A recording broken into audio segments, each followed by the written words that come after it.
morning, everyone. Welcome to the House Committee on Public Safety. We have a full agenda today, so why don't we go ahead and get started. The first thing on our order of business is some administrative referrals. This is a voice vote. House Bill 475, Delegate Mullen, Virginia Sexual Assault Forensic Examiner Coordination Program Established Report. We've got a request for that be referred to Courts Committee. This is a voice vote. All in favor say aye. Aye. Opposed? That House Bill 475 is referred to Courts Committee. Next on the docket is a report from Subcommittee on Public Safety. Chairman Levine. Thank you, Mr. Chairman. There's a very full and fair discussion, which everyone participated in yesterday. I want to go through those bills. The first three bills were uncontested. That's HB 369, HB 1231, and HB 1328. There were amendments and substitutes on all three of them. I will briefly explain that Delegate Wiltz, we created in committee to say that let's just go through the bills very quickly. HB 369 is Delegate Bell's bill. It's a bill that says that any furlough permitted by the director of a work release program for an offender participating in a work release program shall be subject to the approval not just by the sheriff of the jail where they're participating, but the chief in the locality in which the prisoner will stay. This deals with the question where there's a furlough and it's outside the purview of the sheriff. The vote was 5-0. There was a substitute. I'll move all the substitutes at the end of my discussion of three bills. HB 1231 was from Delegate Wilt. It was the idea that brain injury should be included in the Department of Criminal Justice crisis intervention. The amendment that we developed would be that would be as part of the 4 hours of mandatory training. In subcommittee, we talked about within, but Legislative Services felt as part of was a better way to describe what we were trying to do. And then finally, Delegate Watts had a bill, HB 1328, about the exchange of offender, medical, and mental health information. That's very important in a correctional facility so that the correctional facility knows how to deal with the particular medical circumstances of each offender. There were a few amendments that were done in committee and a couple more that have been done since subcommittee.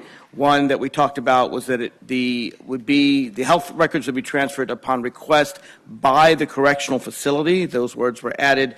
And secondly, it was made clear that it would not conflict with the federal law record about confidentiality of alcohol and drug abuse patient records. So I would like to move all the amendments and substitutes of those three bills, please. Second. Okay, so we move the substitute and amendments. All in favor say aye. Aye. Opposed? Okay, substitutes and amendments are all approved. Now let's the vote on the bill in block. Now, does any member wish to pull a bill from the block? Okay, hearing none, we will vote on the electronic voting board, these three bills in a block.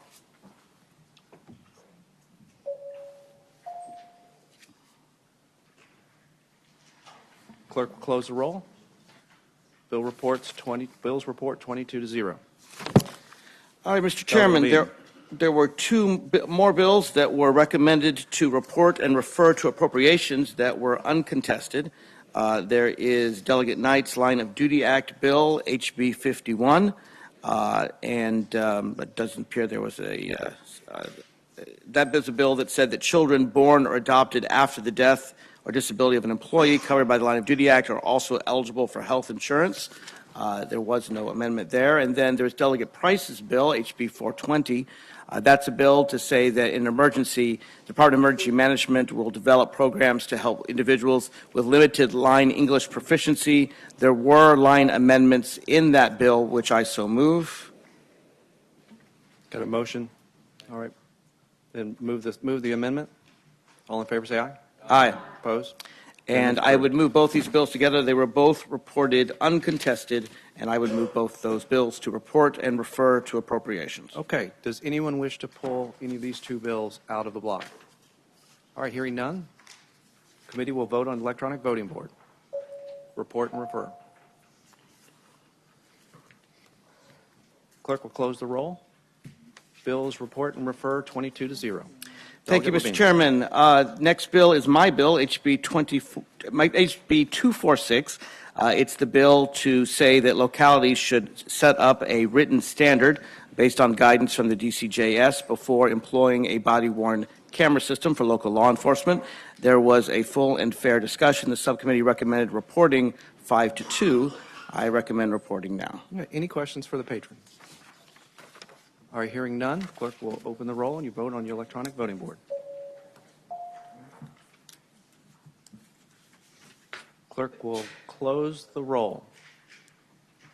Bill reports and refer to appropriations. Oh, no, I'm sorry. Bill reports 15-7.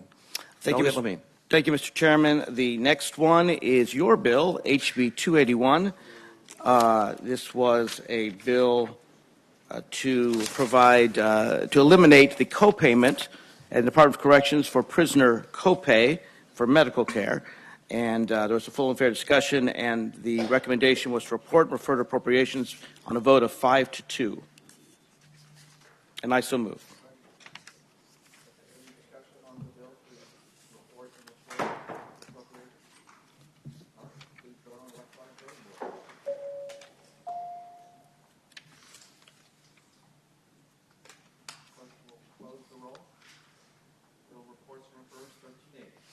And the last bill was HB 845. This is Delegate Krizik's bill. It was a bill to include employees of the Washington Metropolitan Area Transit Authority, specifically the Office of the Attorney General, to include them in the definition of law enforcement officer. There was quite an extensive debate on this, and the subcommittee recommended reporting with a substitute. So first, let's move the substitute there, if we could, please. All right, and the subcommittee recommended reporting with that substitute and to refer it to appropriations by a vote of 5-2. Any questions on House Bill? Excuse me, 845? I think it was 6-1. On the sheet it says 5-2. I don't know if a vote was changed or not, but I do recall it being 6-1. All right, it's so I think 6-1. this sheet is wrong. It was 6-1. That was my 6-1. recollection as well. Okay. Any questions for Delegate Levine? All right. Please vote on electronic voting board to report and refer appropriations.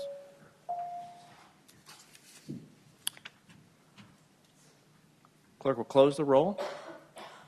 Bill reports and refer to appropriations 18-4.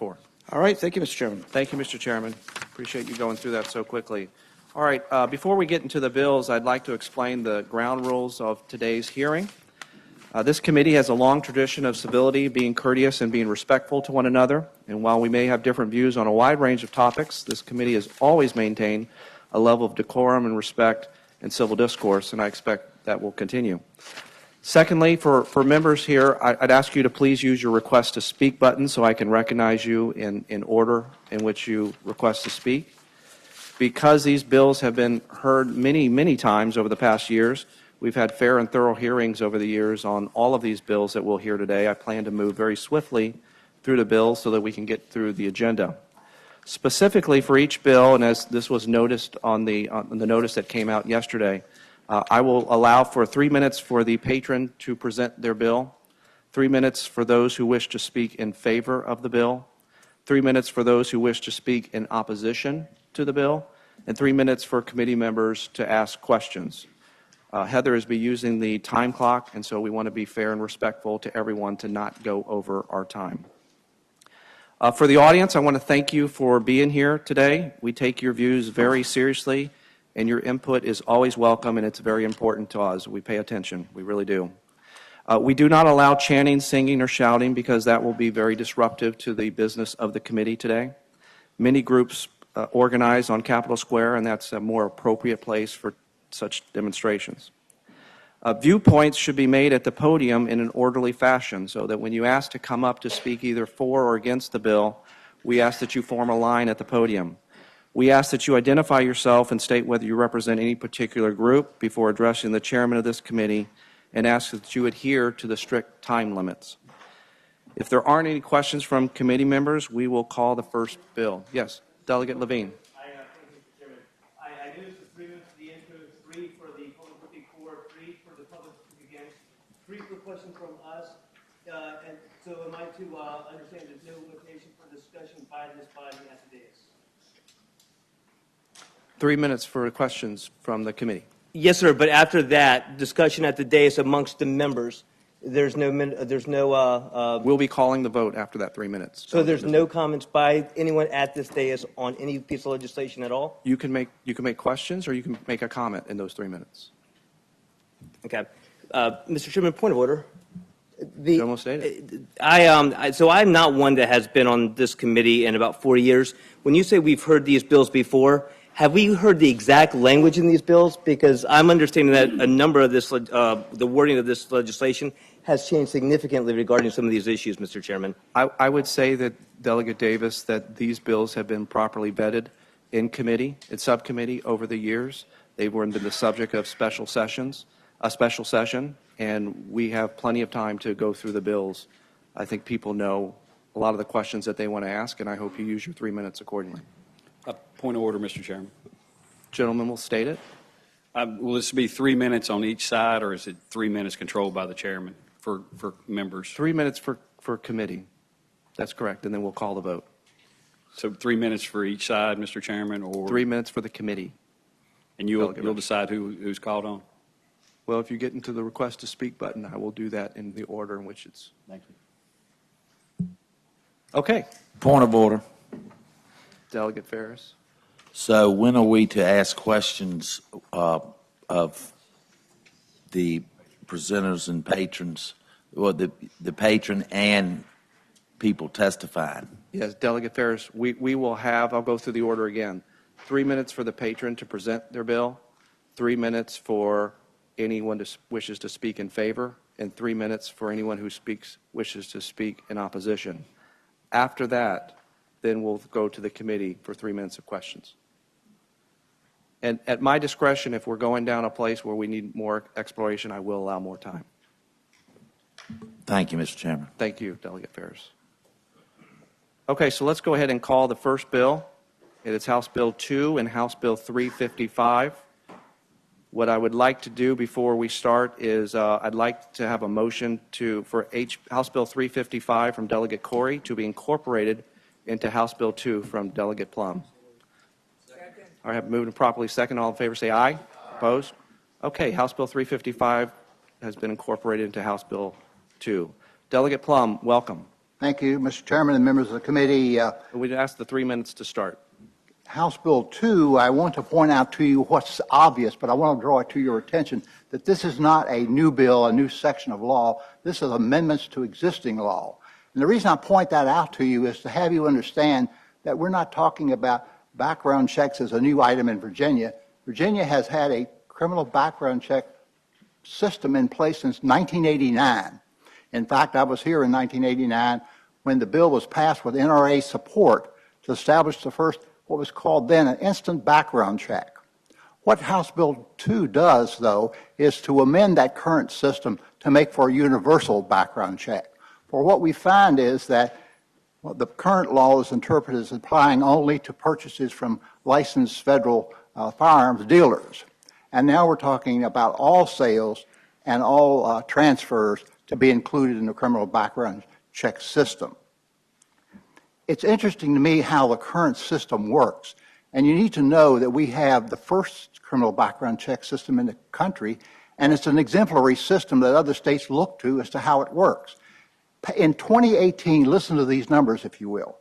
The state police conducted 446,333 criminal background checks. And it's amazing to me that when that number of almost 500,000 background checks were conducted, 1,779 denials were issued for people for arrest because they did not qualify for purchasing a background check, purchasing a firearm. What it says to me is that even with the current system saying you have to go to a licensed federal dealer, there's still nearly 1,800 people who don't qualify to purchase a firearm under existing law. What we're now talking about is the state police expanding that system to take first. And if you take a look down the bill, you will find that it establishes a universal is the key word, background check system in Virginia. It's expected, it's thought now, although the statistics aren't clear, that probably half the sales in Virginia now are result in a criminal background check. The other half of people are made in private sales, gun shows without licensed federal dealers, and so on. It would require criminal records checks for all firearm sales and transfers, including sales originating online, sales at gun shows, and all private sales. This bill accomplishes the goal by mandating that any person selling, renting, trading, or transferring a firearm must first obtain the results of a background check before completing the transaction.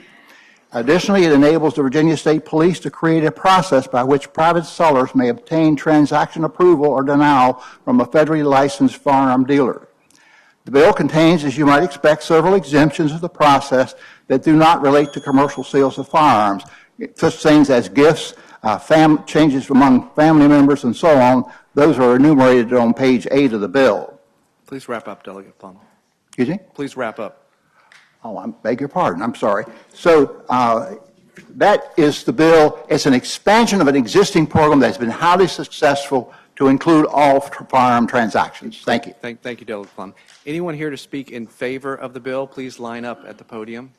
And 3 minutes total for those who speak in favor. Mr. Chairman, members of the committee, Brian Moran, Secretary of Public Safety and Homeland Security, and we are very much in favor of this bill.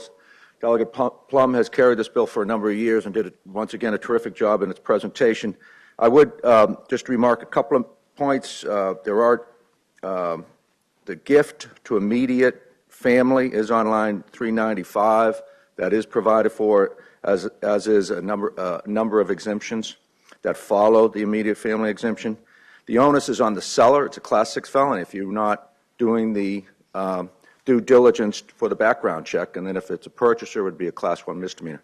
And I would just underscore, state police do a terrific job. They're one of the best in the nation tracking down those who would file false information on trying to purchase, and that's almost 3,500 are trying to purchase illegally from a federally licensed firearms dealer. And so just how many private sales guns are landing in hands of those who should not have them. So if we're concerned about people who should not have a firearm, this is the bill, and I would certainly encourage its support. Thank you, Mr. Chairman. Heather, can you hold the time? Delegate Davis. Thank you. If we want to ask a question of a speaker, is now the proper time? At the conclusion of all the speakers, you may ask a question of them during that 3 minutes. Yes, thank you. Welcome. Good morning, Mr. Chairman, members of the committee. My name is Toby Heitens. I'm the Solicitor General of Virginia. The Attorney General strongly supports this bill. Thank you. Mr. Chairman, Andrew Goddard, Virginia Center for Public Safety. This is the 13th year that I've come before this committee asking for background checks. I've tried everything I have in my knowledge and everything else to try and convince you. Today, I'm simply going to say that 92% of Virginians support this.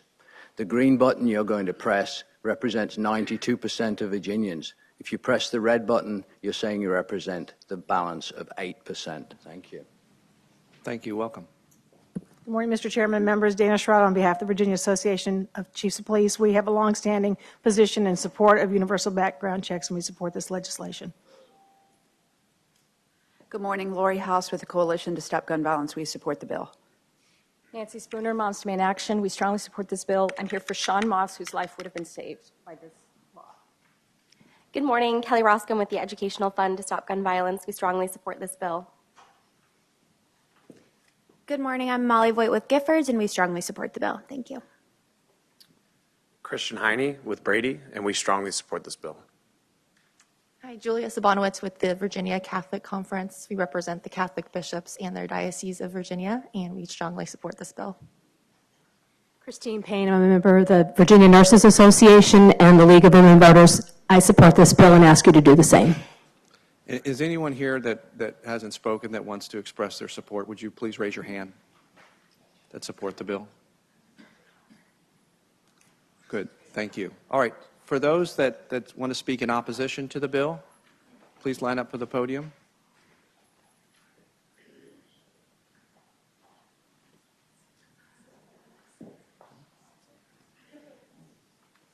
Yes, sir. Welcome. Yes. Philip Van Cleve, President of the Virginia Citizens Defense League.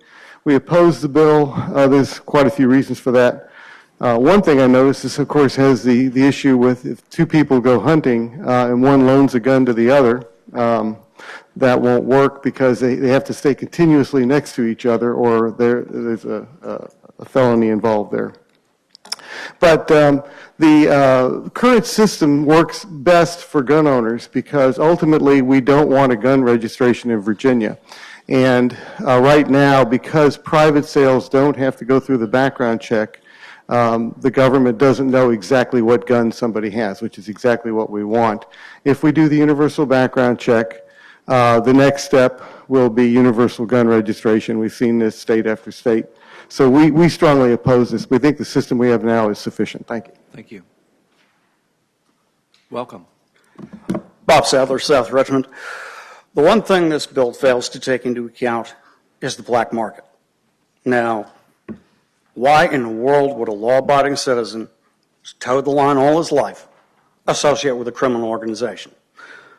Well, they're not going to put you on a government hit list, and not going to care how many items are on a collector's wish list.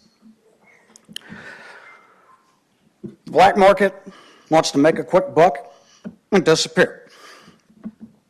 They won't hassle you after the sale.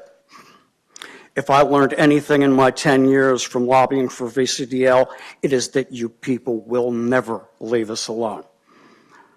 The only way to escape from you is being piled onto boxcars and sent to camps.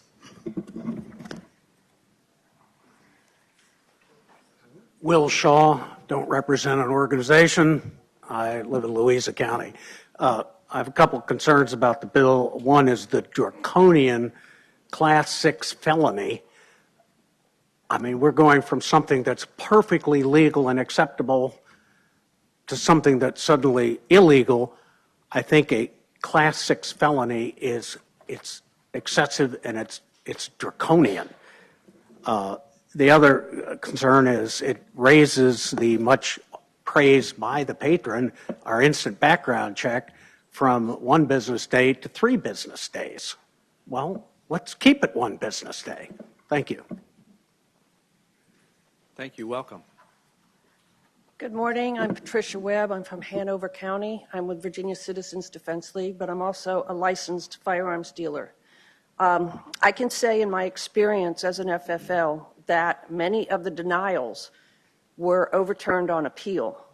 Other denials were certain circumstances. For instance, one person had a domestic situation where there was a nasty custody battle and the lawyers didn't file the paperwork properly. The mother was supposed to be the prohibited person, and both of them ended up being a prohibited person. That person came to me, tried to buy a gun, and was subsequently flagged for arrest. And he didn't do anything wrong. He was trying to defend himself and his child. As for the 92% of gun owners favoring this law, it depends on what survey you look at. I've seen other surveys that show similar numbers of gun owners that are adamantly opposed to this law. And finally, I will say that none of these bills today would have stopped any of the previous mass murders. Thank you. Thank you. We have one more speaker, and we'll have to conclude public testimony. Thank you, Mr. Chairman. Good morning, members of the committee. My name is DJ Spiker with the National Rifle Association. We're beyond time, but we oppose this measure. Thank you, sir. Thank you. Those, I'm sorry, won't be able to speak. Would you raise your hand if you're here and speaking to oppose this bill? Thank you very much. All right. To the committee, Delegate Ferris, you are in the queue. You're recognized. Yes, sir, Mr. Chairman. In the use of your work, and I'll make it short, we have dart guns that we use to treat cattle.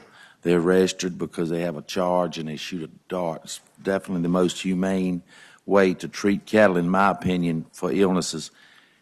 What about those guns that are in somebody else's possession?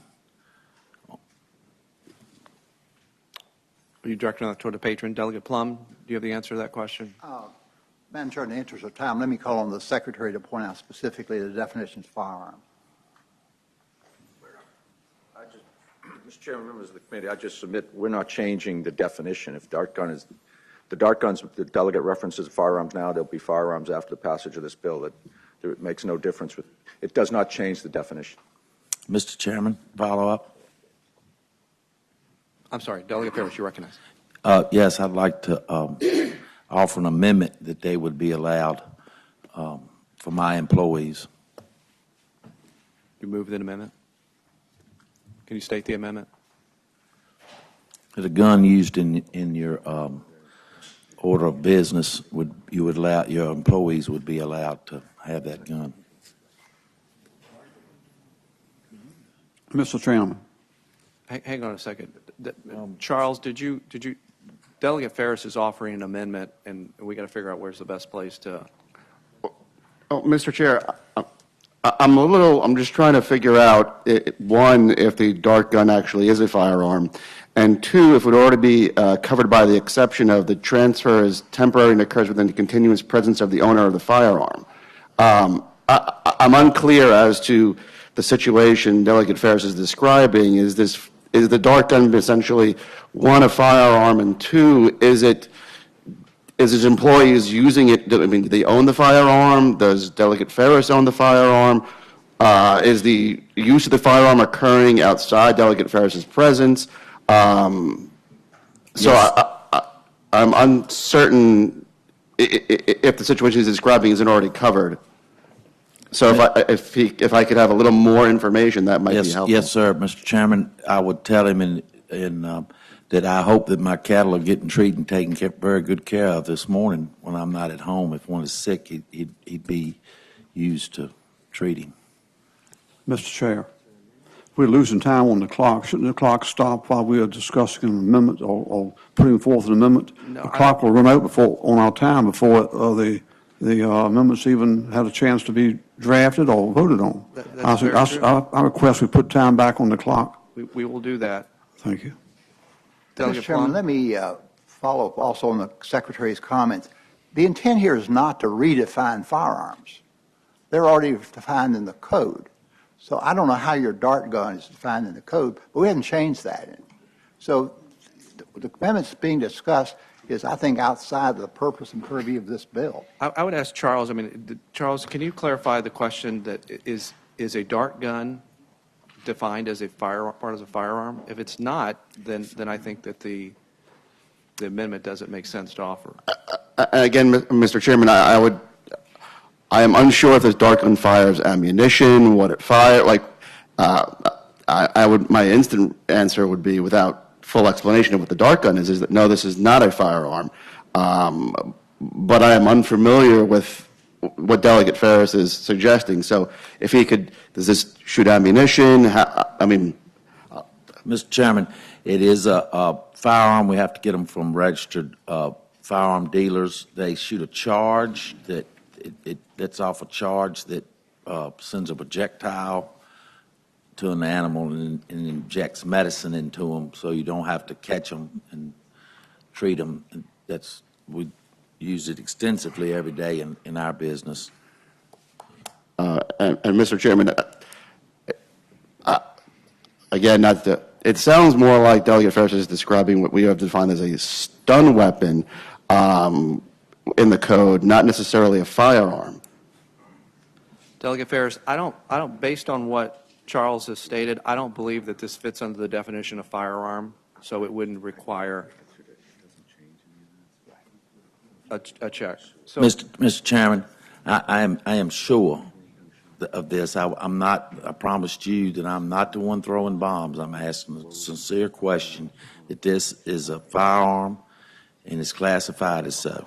Mr. Chairman, if I could just ask Delegate Ferris, when he purchases these stun weapons, does he have to fill out the ATF transfer form when he purchasing from? Because he says he purchased them from an FFL. If he does have to fill out a firearms transfer form, it presumably would require him filling out the state form as well, which probably would be covered by this bill. No, sir, it would not be covered by this bill. You're correct. I do have to fill out the federal forms, the state forms. My dad does. Anybody that uses these guns has to do it, and I have cattle in 3 different counties, and an employee of mine would take that gun in his truck and go and treat cattle in another place. Mr. Chair, I'm not trying to get legal under this bill, and if not, I'd like to offer an amendment that would make that legal. Charles. Mr. Chair, I'm not trying to get into a running conversation with Delegate Ferris, but when I was saying that it would be covered by the bill is going to essentially require that the background check forms be filled out for every transfer. So if he's currently filling out those forms, that's what I'm saying, then yes, his what he's describing as a dart gun would be captured by this bill.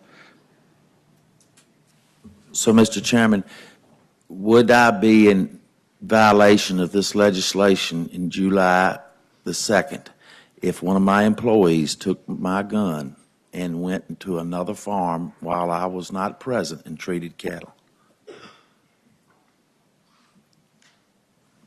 Charles, do you know the answer to that question? And Mr. Chairman, I believe he would be in violation.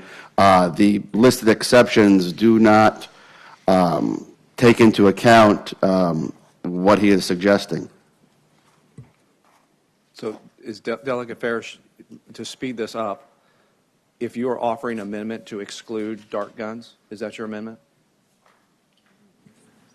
Mr. Chairman, that is correct. Any gun used in Okay. as a tool for your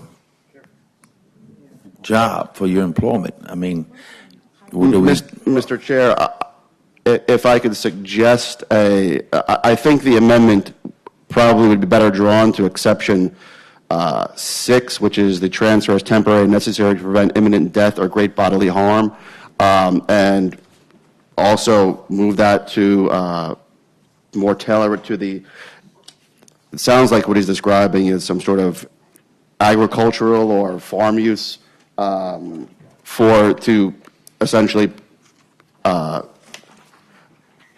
the life of an animal that is that would be in the animal's best interest, something along those lines in concept. All right, Delegate Ferris, is that the amendment you want to offer? That'll work for now. All right. I won't promise another one later. So you got a motion for an amendment to exclude a dart gun. Is there a second? All right. Mr. Chairman, substitute motion. Pass by for the day. The amendment? Pass by the amendment? Pass by HB 2 for the day. That's not improper. We have a motion and a second on the Delegate Ferris's amendment. Do you want to pass by his amendment? All right, you withdraw your amendment. Delegate Levine? Yes, speaking briefly to the amendment, I want to be very clear that I might support amendment if extremely narrowly tailored, not something to end the animal's life, but a dart gun to provide medicine for agricultural purposes. That amendment I would support, but nothing broader than that. And perhaps it could be developed at a later date between this bill on the floor.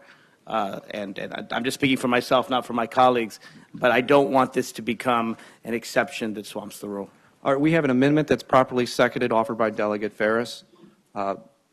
Is this a recorded vote?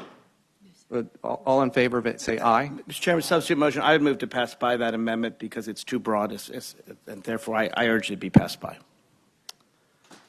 Delegate Levine, that would require 2 minutes on each side and then an ultimate vote. So I would ask you to withdraw that amendment. All in favor, say aye of the Ferris amendment. Opposed? No. All right, opinion of the chair, the noes have it. All right, Delegate Plum, I'll entertain a motion for the passage of House Bill 2 to report. Have a motion and properly second. Delegate Davis. Thank you, Mr. Chairman. If you took off the time talking about the amendment, then we still have time left for... Delegate Davis, we do not have time. We've used up all of our time. So I have a motion and a second on the... Delegate Davis, I haven't recognized you. I have a Mr. motion. Chairman. Point of order. Mr. Chairman. Point of order, Delegate Wilt. Mr. Chairman, you told us prior, it was noted that we ran out of time, and you said yes, time would be put back on the clock for questions. We're asking a lot of questions now. I have no one in the queue. We have a... Mr. Chairman, I've been in the queue. You just got in. All right, Delegate Davis, you have the last word. Thank you, Mr. Chairman. I'll make this really quick. There's a lot of issues with this bill, probably the most poorly written ones I think we have out there.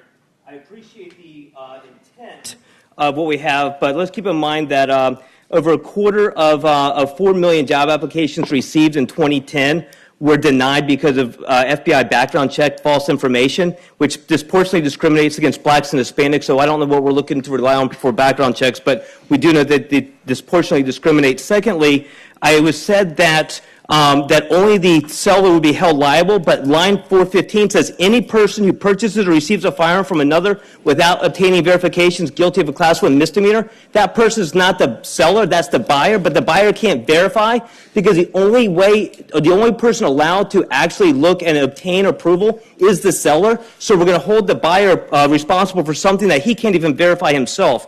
Then if you look at, yes, I can actually transfer a weapon to my father or my mother, but God forbid I actually take a fruitcake or play a round of golf in compensation or consideration. All of a sudden you're in violation of this. Next, if the private transactions entail the buyer or seller to go to for a transfer to a licensed dealer to get the background check, but the 3-day requirement only applies for the actual state police. There's no requirement that the licensed dealer actually processes that background check in any amount of time, nor responds back to the person trying to do the transfer in any amount of time. So you could be waiting over a week or a month to get to buy a weapon via a private sale. And the last thing, probably the most important, Mr. Chairman, is we talk about temporary detention orders, and it says that if someone voluntarily agrees to admission after a temporary detention order, that they are no longer able to procure a firearm under this section. The problem is, Mr. Chairman, that we're going to actually impact people voluntarily agreeing to voluntarily go for help for mental health and mental illness issues. And I think the last thing this body wants to do is to deter someone from seeking help by passing something like this that takes away their Second Amendment rights just because they voluntarily go and seek assistance, Mr. Chairman. Thank you. Thank you, Delegate Davis. I have a motion is properly seconded to report with a substitute House Bill 2. Clerk will open the roll.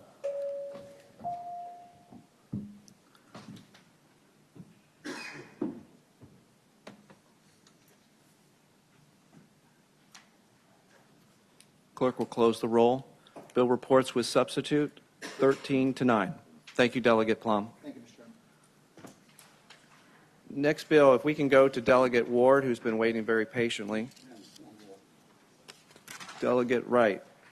I would like to request that in the future, on any bill that we have to stop debate on or asking questions for amendments or whatever purpose to stop discussion, that I reckon the time that is lost.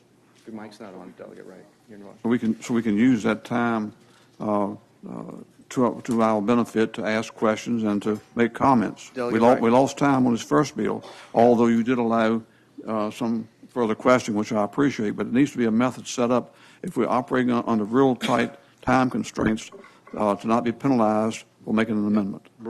Recognizing the time, Delegate Wright, I agree with you. At my discretion, I will allow that more time. All right. Delegate Ward, welcome. Thank you. Good morning, Mr. Chair and members of the committee. And Delegate Ward, before you proceed, what we want to do here is House Bill 1502 is going to be incorporated into House Bill 812. And so if I can get a motion. So moved. Second. Properly second. All in favor say aye. Aye. Opposed? All right, House Bill 1502 has been incorporated into House Bill 812. Delegate Ward, welcome. Thank you once again. We've heard this bill before. We heard it last year. What this bill does is reinstitutes Virginia's successful one handgun a month law, and it prohibits individuals from purchasing more than one handgun within a 30-day period. Until 2012, it was unlawful in Virginia to purchase more than one handgun a month. For 19 years while this law was in place, public safety was enhanced, not only in Virginia, but in our neighboring states as well.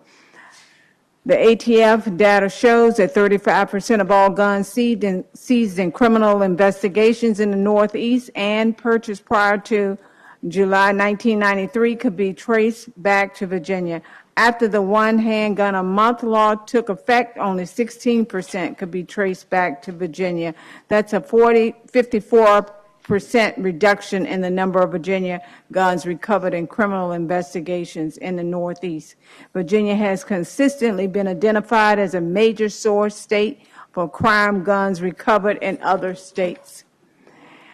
We know that legally purchased handguns are sometimes diverted illegally into our communities, contributing to the day-to-day gun violence emergency we see faced in the Commonwealth. Limiting one handgun a month will help to stem the illegal flow of firearms into vulnerable communities and improve public safety. If enacted, this bill would still allow law-abiding citizens to purchase up to 12 handguns during any calendar year. This legislation would help to curtail some handgun trafficking and stockpiling by reinstating one handgun a month. There are exemptions for law enforcement agencies and for individuals who undergo extensive background checks.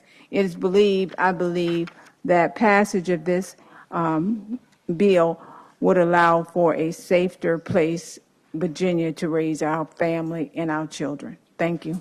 Thank you, Delegate Ward. For those who wish and speak in favor of the bill, please line up and come to the podium. Thank you, Mr. Secretary. Mr. Chairman, Members of Committee, Brian Moran, Secretary of Public Safety and Homeland Security, and just reiterate some of the comments by the Delegate Ward. There's empirical evidence supporting this legislation. We were number one before 1993 when it was passed. It was substantially reduced by over half, 54%, as she has stated. And once again, it got repealed in 2012. We were number one source of crime guns in New York. It's a distinction we do not want. I'd ask favorable consideration of this legislation. Thank you, Mr. Secretary. Mr. Chairman, members of the committee, my name is Toby Heitens. The Attorney General strongly supports this bill. Thank you. Good morning. Lori House with the Coalition to Stop Gun Violence. We strongly support the bill. Mr. Chairman, Andrew Goddard, Virginia Centre for Public Safety. I'd like to remind people that we don't only traffic to other states, we traffic guns to our own criminals. Our criminals don't need to get guns from other states. We have one of the lowest import rates for crime guns. Good morning, Molly Voigt with Giffords. We support the bill. Good morning, Kelly Roscom with the Educational Fund to Stop Gun Violence. We strongly support this bill. Christian Heine with Brady, and we strongly support this bill. Thank you. Anyone in the audience also support this bill? Show your hand. Raise your hands. Good. Thank you very much.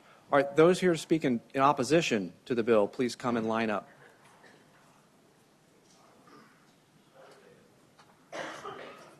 Yes, sir. Welcome. Good morning, Mr. Chair, members of the committee. My name is DJ Spiker with the National Rifle Association.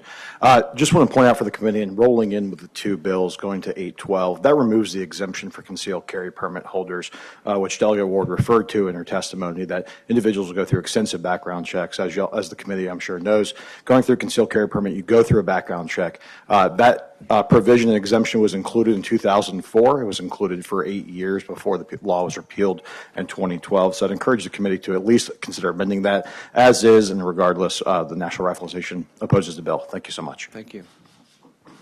Yes, sir. Philip Van Cleve, VCDL. It was a UPS driver that was big on running guns and kind of brought this whole thing to a head.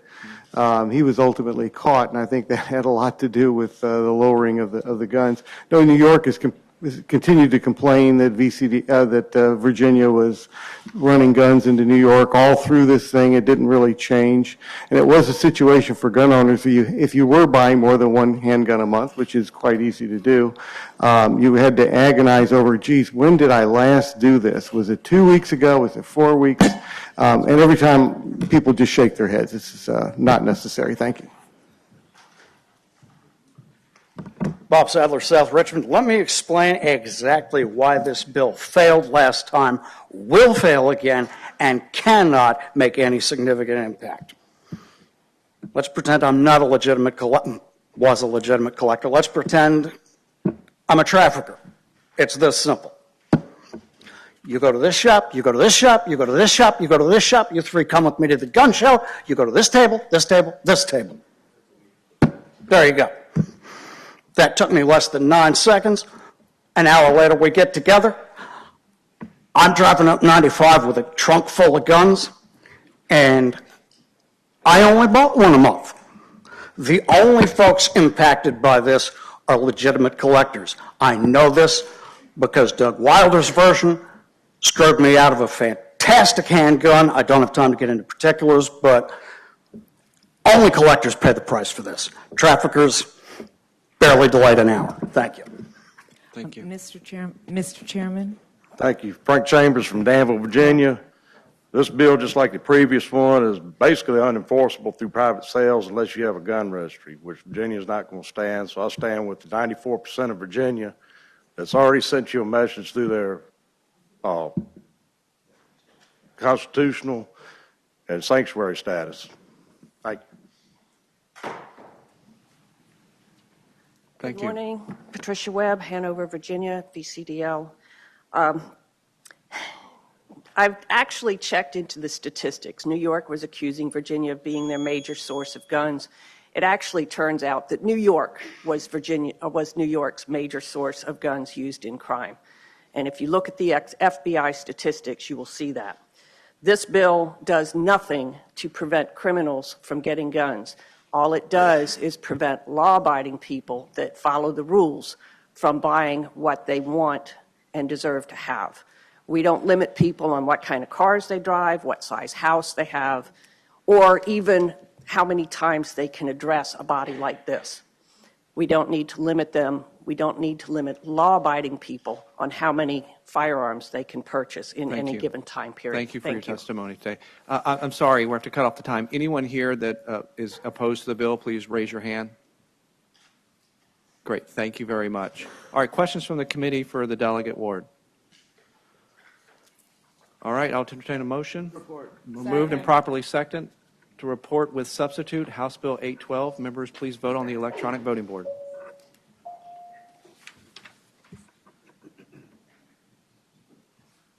Clerk will close the roll.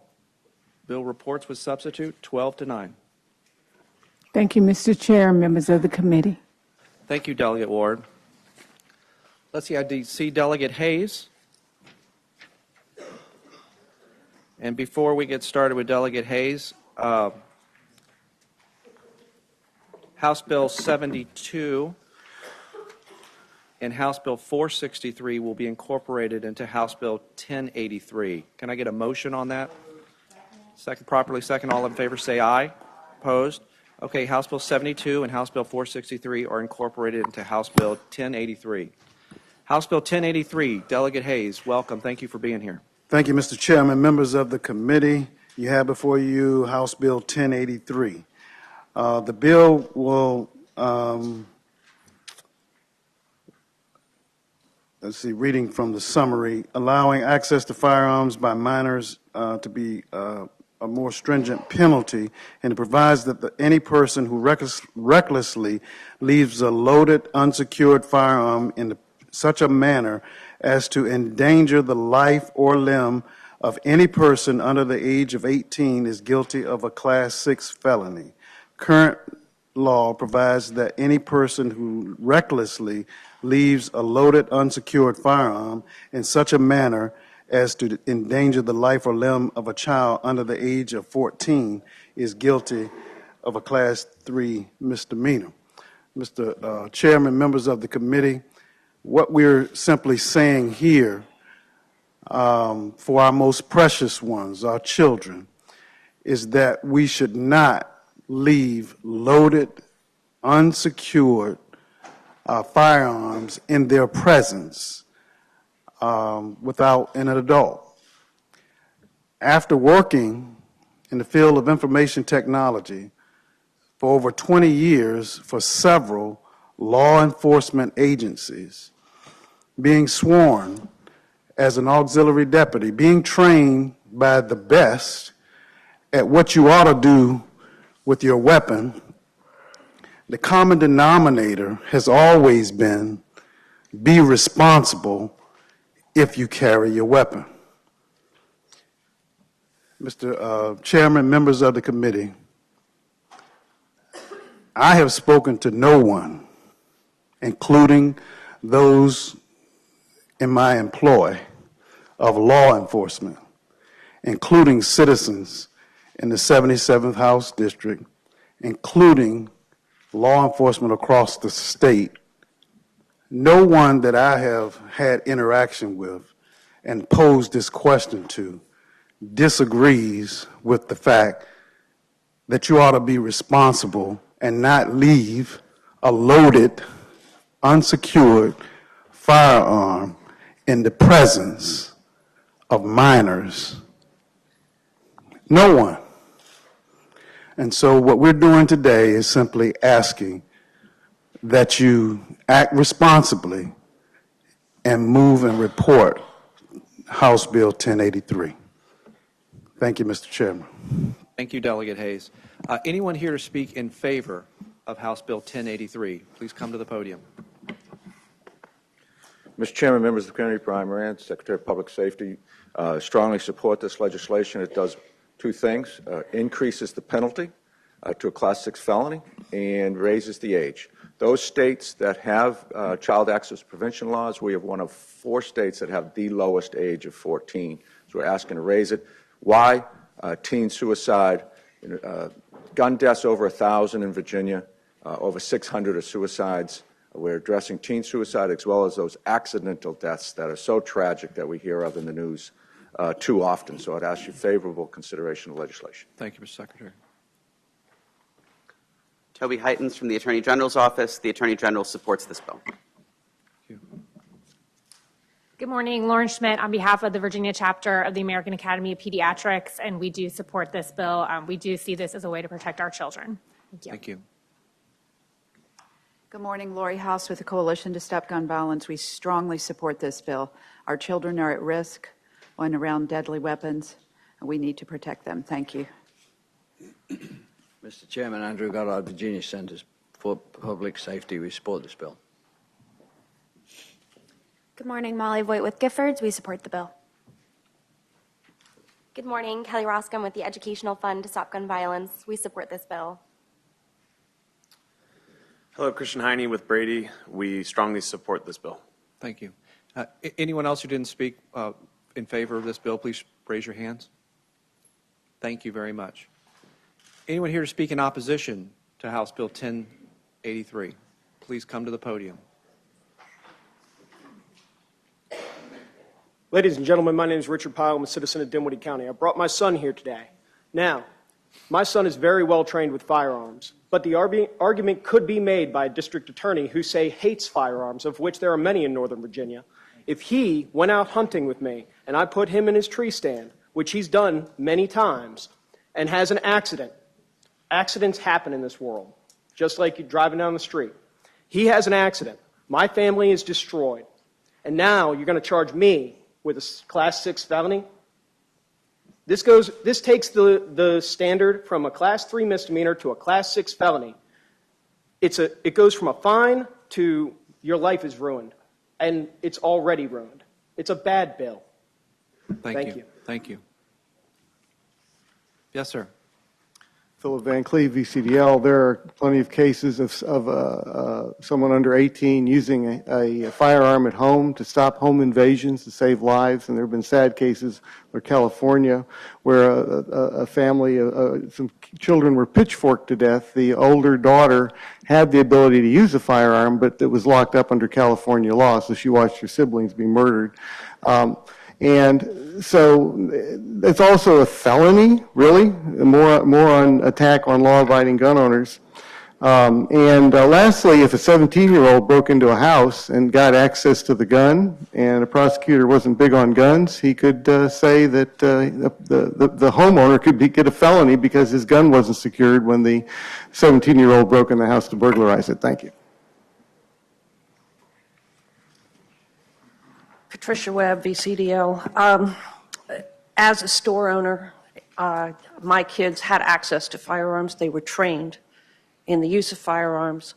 And people assumed that we had large amounts of cash in the house. And if I was at work, I wanted them to be able to defend themselves. And there have been multiple instances where people under the age of 18 have used firearms to defend themselves or to defend their mother against an estranged father that was coming to do them harm.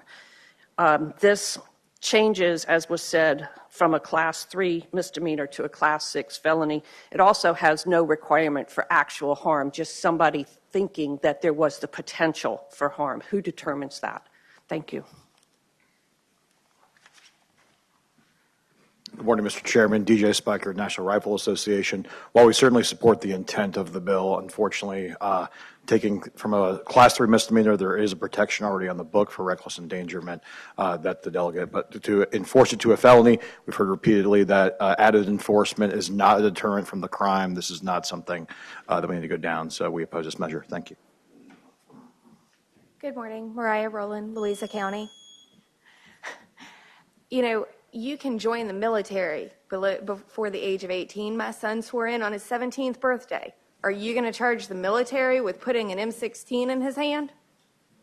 Our children want to learn to hunt and shoot, and many of the gentlemen and ladies that go into our military who become the most successful shooters to defend this country are ones that started early and often.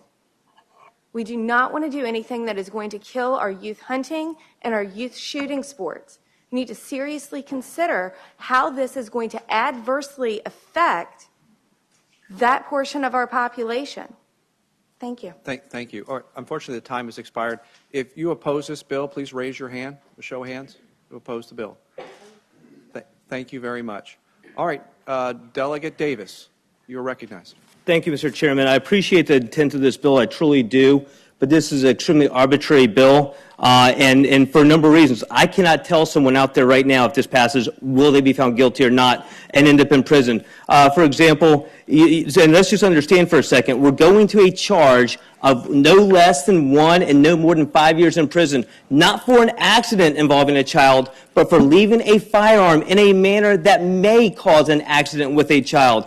What is unsecured? If I have a firearm in a magnetically locked compartment, a furniture compartment, with a magnetic key in the same room, is that unsecured or is that secured? And what is a manner that endangers life or limb of a child? If I leave a semi-auto with a loaded magazine, no manual safety, and no round in the chamber with a 5-year-old, is that endangering life or limb when they can't rack the slide? How about with the manual safety on?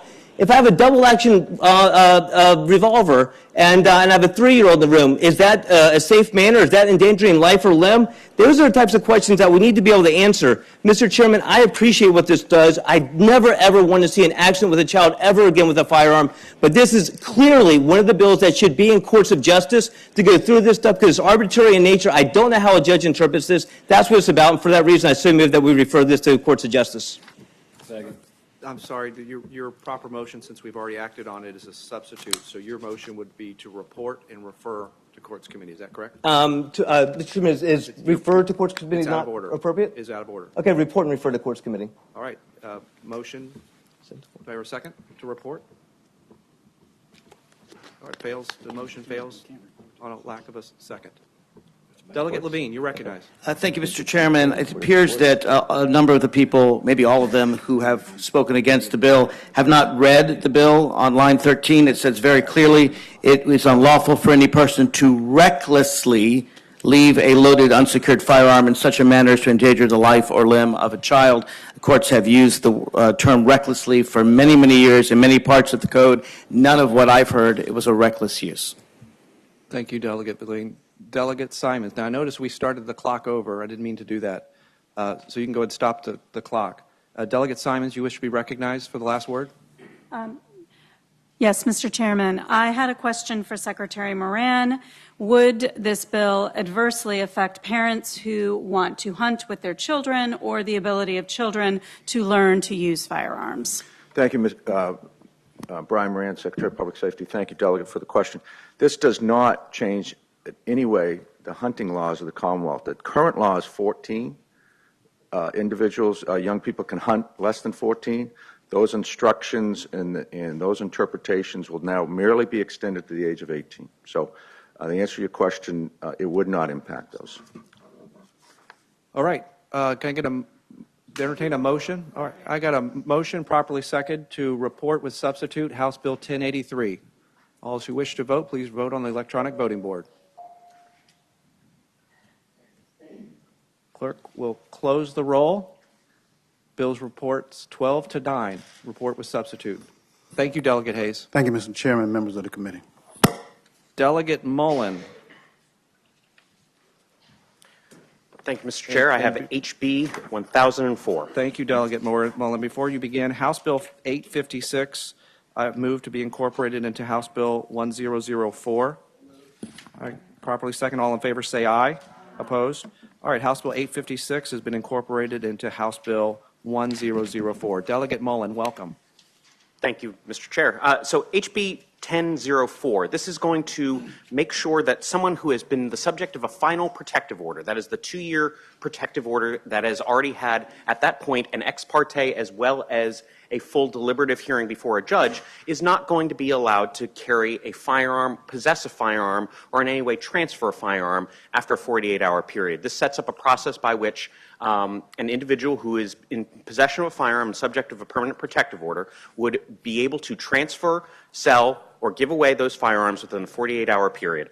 If they were to continue to possess a firearm after they were the subject of a permanent protective order and they were served with that protective order, so that, just to be clear, that means that they are on actual notice, not just some theoretical thing that a court did. They showed up in a courtroom and then they were served with a protective order, that they would be subject to a Class 4 felony and that they need to certify as such. So that can be as quick as writing something out and giving it to the court. That can be swearing something out in front of the court, but they need to certify that they don't have a firearm. And I would be remiss to not mention, this is already illegal under federal law.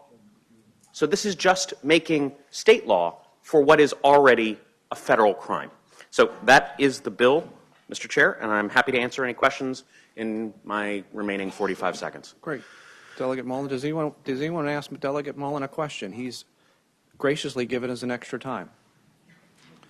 I'll recognize Delegate Robinson.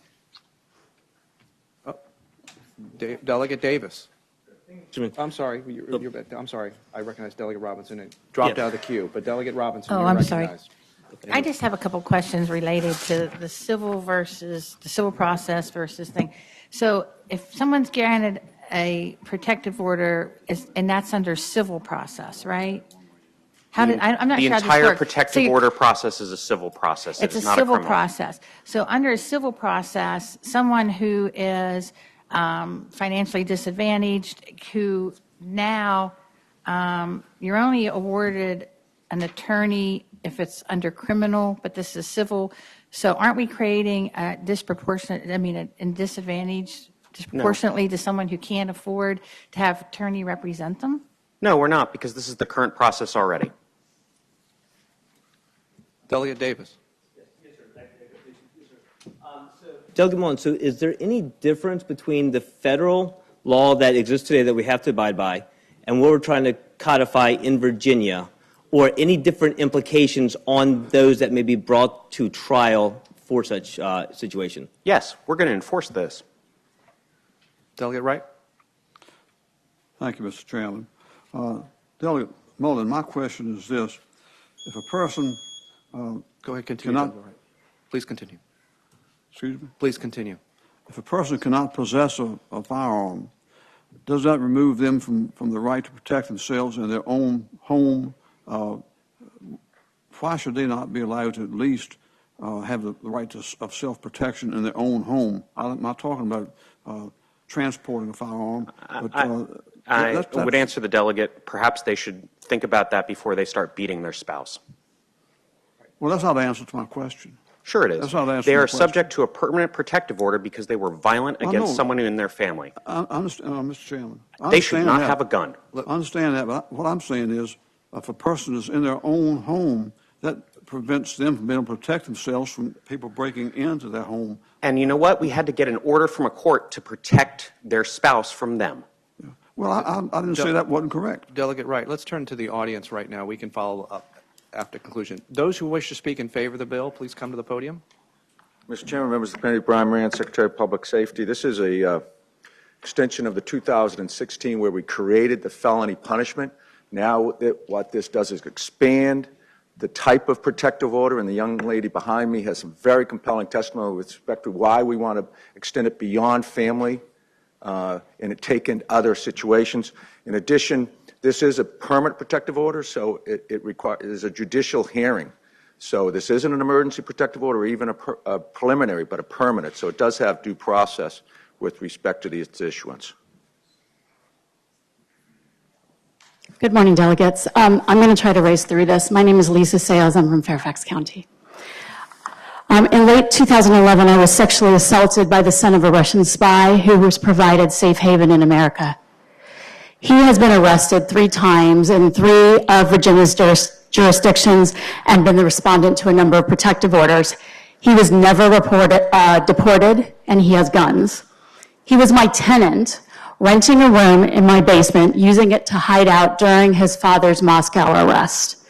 A few months in, as I was changing for bed, I found myself thrown on my back, half naked, his knees spreading my legs forcefully as he unbuckled his red leather belt and unzipped his pants. An image that to this day is emblazoned on my mind. Perhaps had I not fought so hard, I would not have ended up with a number of permanent injuries and surgeries. I fought him for nearly 5 hours. My belief is that no violent recidivist subject to a protective order should have guns as a matter of public safety. Why is this important to me? Because after assaulting me and while under my protective order, my attacker went on to try to shoot a couple drinking coffee together in their car in a Falls Church shopping center because he wanted their parking space. Imagine my surprise when I got a call from the FBI learning this rather late in the game. We need to notify victims immediately so they can be on the lookout. The Falls Church police did not appropriately charge him, they never recovered the gun, and they did not notify me. To boot, the court would not extend my protective order. The judge said the law was unclear, and she could not read something into the law however much she wanted to extend my protective order, even knowing he had guns.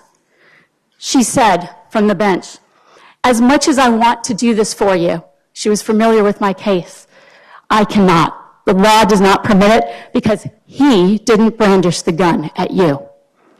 An unclear law, that spurred me into action. I studied the law and realized the legal definition of domestic violence did not include me nor my circumstances because I was not having sex with the defendant while he was living in my domicile. This meant he could continue to have firearms, so when a defendant has committed sexual assault and battery and stalking, the current law says you do not have to surrender your guns if you are a respondent to a protective order, unless the victim is a girlfriend or a spouse. The difference is sex. This is concerning, particularly because studies have shown that most mass shooters have a history of violence and misogyny against women before they perpetrate such heinous carnage. In these situations, guns do not save lives, not when the dynamics of sexual and domestic violence are at play. Guns are used by perpetrators to threaten, coerce, and exercise power and control over victims.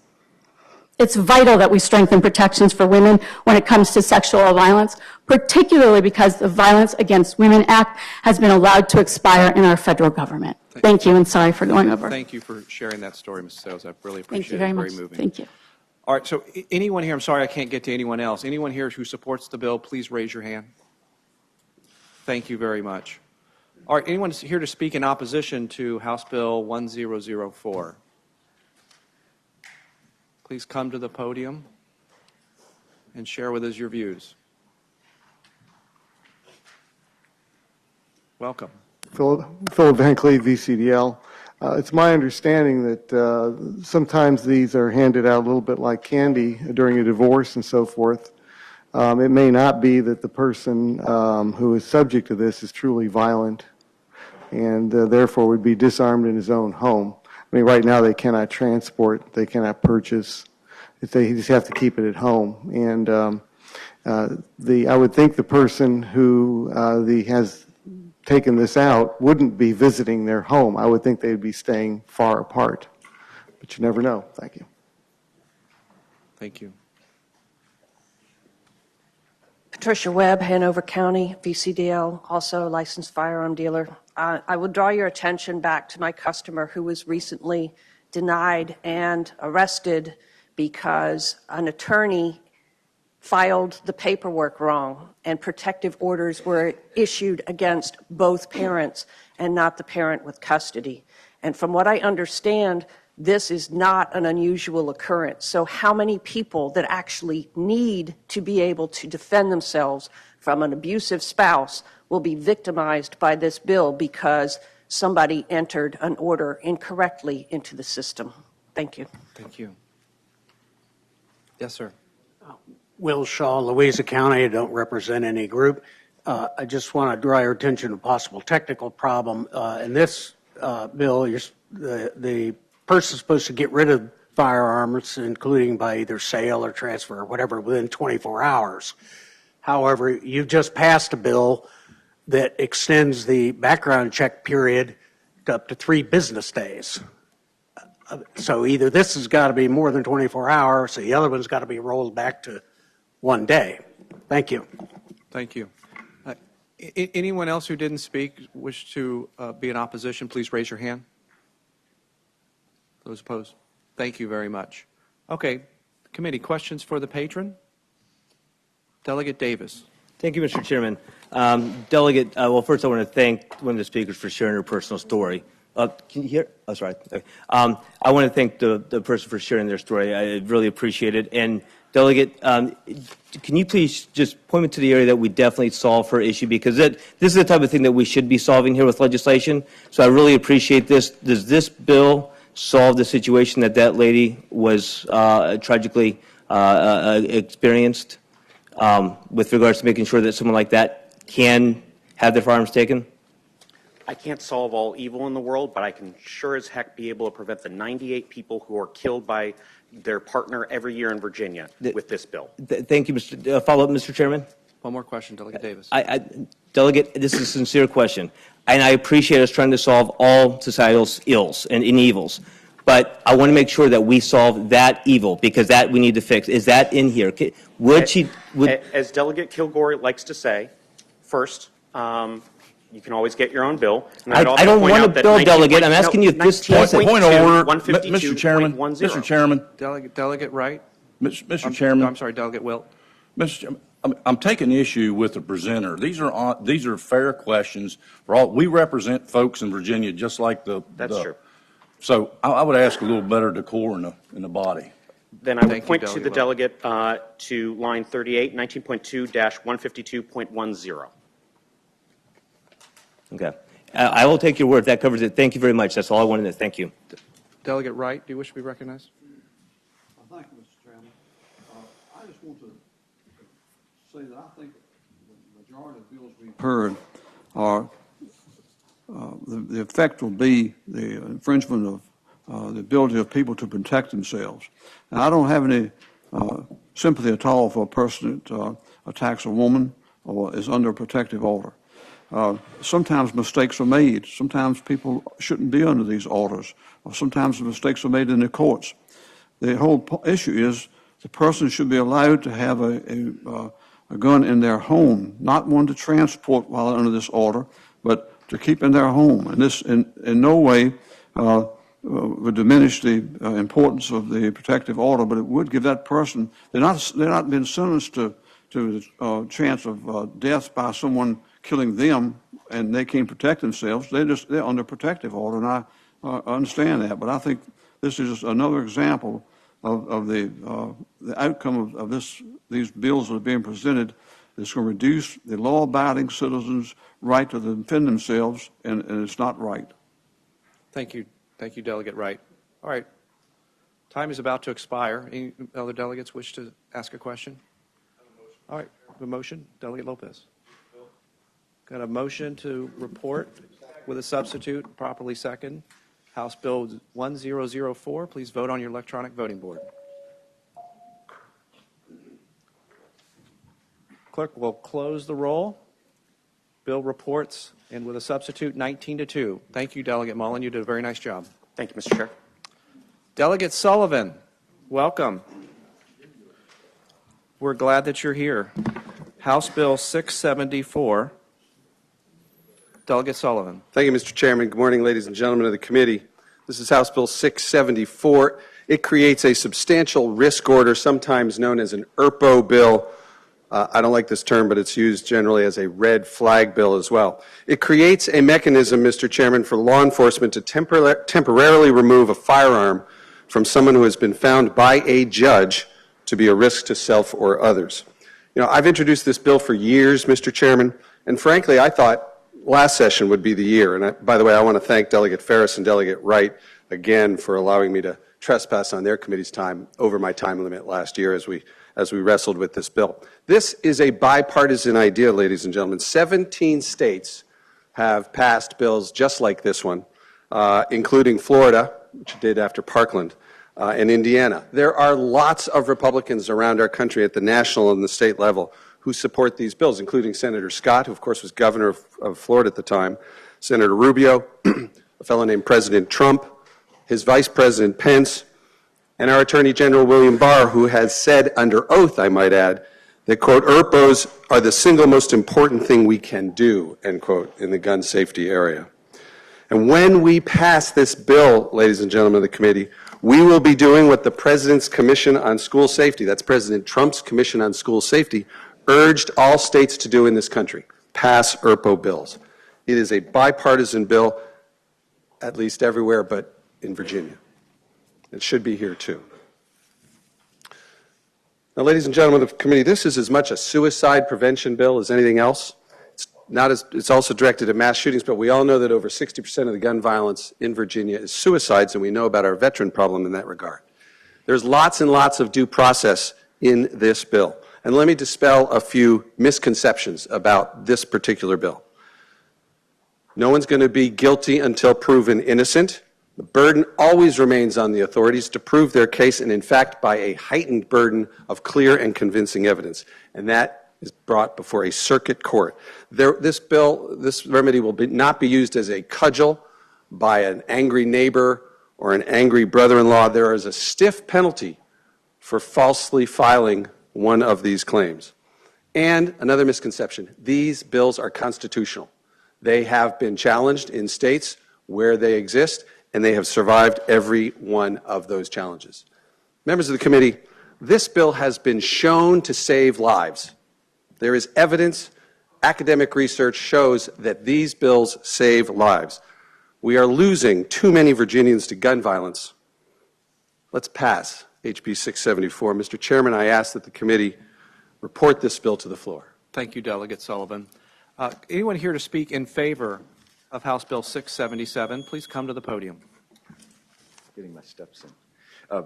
Mr. Chairman, members of the committee, Brian Moran, Secretary of Public Safety, and Delegate Sullivan once again has presented this bill extremely well. I would say it's a temporary deprivation. A magistrate, a number of questions have come up with it. This isn't neighbor versus neighbor or ex-spouse. This is law enforcement or Commonwealth's attorney must do the investigation, and only then would they go to the magistrate, temporarily deprived of a firearm for up to 14 days, and then a circuit court judge, and then it's only 180 days after that if the circuit court judge by clear and convincing evidence. So due process is in this bill, and would ask for favorable consideration. Thank you, Mr. Secretary. Mr. Chairman, Josh Horowitz, Educational Fund to Stop Gun Violence. I'll just say that this bill gives law enforcement clear legal authority, a path to go through a judge and remove a firearm from someone who's in trouble, someone who's in crisis. Courts in Connecticut, Indiana, and Florida have upheld this legislation. This is a legislation that affects suicides and mass shootings, and there's mounting evidence on both fronts that this law works. This law is for law enforcement only after independent investigation. And I've talked to law enforcement in all the states that have worked on this. I work with them a lot, and what I hear from them is, thank you, this bill works for us. We really appreciate these types of ERPO bills calibrated correctly, and they save lives, and they will save lives in Virginia. Let's get it done. Thank you. Mr. Chairman, members of the committee, Toby Heitens from the Attorney General's Office. We have looked at this bill very carefully. We are confident that it is constitutional. We will vigorously defend it, and we are confident that it will be upheld by the courts. Thank you. Thank you. Good morning, Lori House with the Coalition to Stop Gun Violence. I'll just note, in addition to this, all the other reasons that we support this bill, gun deaths in Virginia are climbing. 2/3 of those are suicides. This bill is drafted and carefully drafted. It is filled with due process, but yet it gives family members a path. How often do they call law enforcement and say, please help me, and law enforcement has to throw up their hands? This gives family members, they can go to law enforcement, they can go to their Commonwealth's attorney and say, I'm concerned. And after a complete and thorough investigation, we can temporarily separate someone from his or her firearms. That allows time for that person to get help and reduces the risk of harm to self, but also to others. States across the country report stopping mass shooters. They report stopping school shooters. And they certainly and overwhelmingly report saving lives and persons from suicide. We urge you to support this bill, and we urge its passage. Thank you. Thank you. Nancy Spooner, Moms Demand Action. We strongly support this bill, and I'm here for the mother of 7 from Newport News who was shot yesterday by her estranged husband. Thank you. All right, I'm sorry we're out of time. For those of you that support the bill, would you please raise your hand? Thank you very much. All right, for those that want to speak in opposition to the bill, please come to the podium.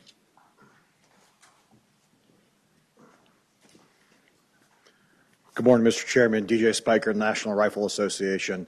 Unfortunately, the bill falls short on a number of concerns. Due process, there's no mental health evaluation. Virginia is blessed to have one of the strongest temporary detention orders in the country. There are opportunities to address the situation through means that are existing on the code as written. This is a new statute with no mental health provisions and involves a civil procedure to strip away somebody's constitutional right. They're not entitled to be there. They're not entitled to an attorney. This is a very, very concerning piece of legislation. National Rifle Association, we strongly oppose this bill. Thank you. Thank you. Good morning, ladies and gentlemen. My name is Richard Pyle. I'm a citizen of Dinwiddie County. I've served for the last 18 years as a paramedic in the Commonwealth. I'm against this bill on several different fronts. For the last 244 years, we have a tradition of due process with the presumption of innocence and the burden of guilt being on the accuser, not the accused. It is in this way that House Bill 674 is an affront to the 1st, 2nd, 4th, 5th, 6th, 10th, and 14th Amendments. This person is reported to the authorities. There's an investigation. A magistrate says that they can go to the home. Law enforcement goes there, placing themselves at extreme risk to remove those firearms. Then the person is released on their own recognizance to the public. You haven't done anything if you haven't gotten them off the street. We have emergency custody orders, temporary detainment orders, things on the books right now that can actually help these people and get them the mental health that they need. And if I could quote Thomas Jefferson for a moment, rightful liberty is unobstructed action according to our will within the limits drawn around us by the equal rights of others. I do not add within the limits of the law, because law is often but the tyrant's will, and always so when it violates the rights of the individual. No man has natural right to commit aggression on the equal rights of another, and this is all from which the laws ought to restrain him. Thank you. Thank you. Philip Van Cleve, VCDL, we strongly oppose. While we're busy throwing felonies at gun owners, I notice it's a misdemeanor if you lie and put somebody through the entire system, spending thousands on lawyers and having your rights taken away. It's a misdemeanor. That's firm punishment? I don't think so. The judge doesn't have to accept the person's explanation that he's not dangerous. They can just keep holding this gun year after year after year. He could lose his rights completely, having not committed any crime. Again, the poor won't get a judge. They're going to have, a lawyer. They're going to have to go in front of the judge all by themselves and try to prove that they are not dangerous.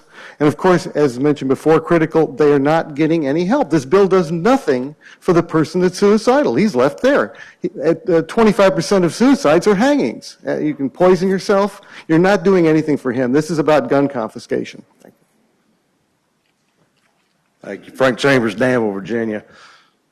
We already have laws exactly for this on the book. If somebody makes a complaint, you have investigation, you have arrest, and you have due process. We already have that. That's the way any crime works. As far as suicides go, if somebody deems me suicidal and confiscates my guns and I go hang myself, we're going to start red flagging rope.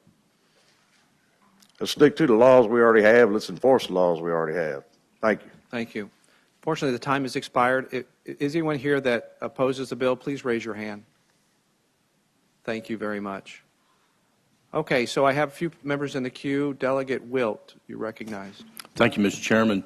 I'd ask the delegate, a question, well, the concerns that I have overarching probably lie at the heart of the whole issue of lack of due process here to an individual that's not a criminal. They've not committed anything, but so that's one issue but over around, and forgive me, Mr. Chairman, because I'm not a lawyer, but my question is how the process works from the time that a person was, their firearms were taken, and they go through the process, and hopefully if they're found that there's no problem, they can get their firearms back, and it talks about the reissuance of that based on a written request, 5 days, but I'm confused on how long. I guess it would be a court or someone would decide, okay, you're okay, you can get your guns back.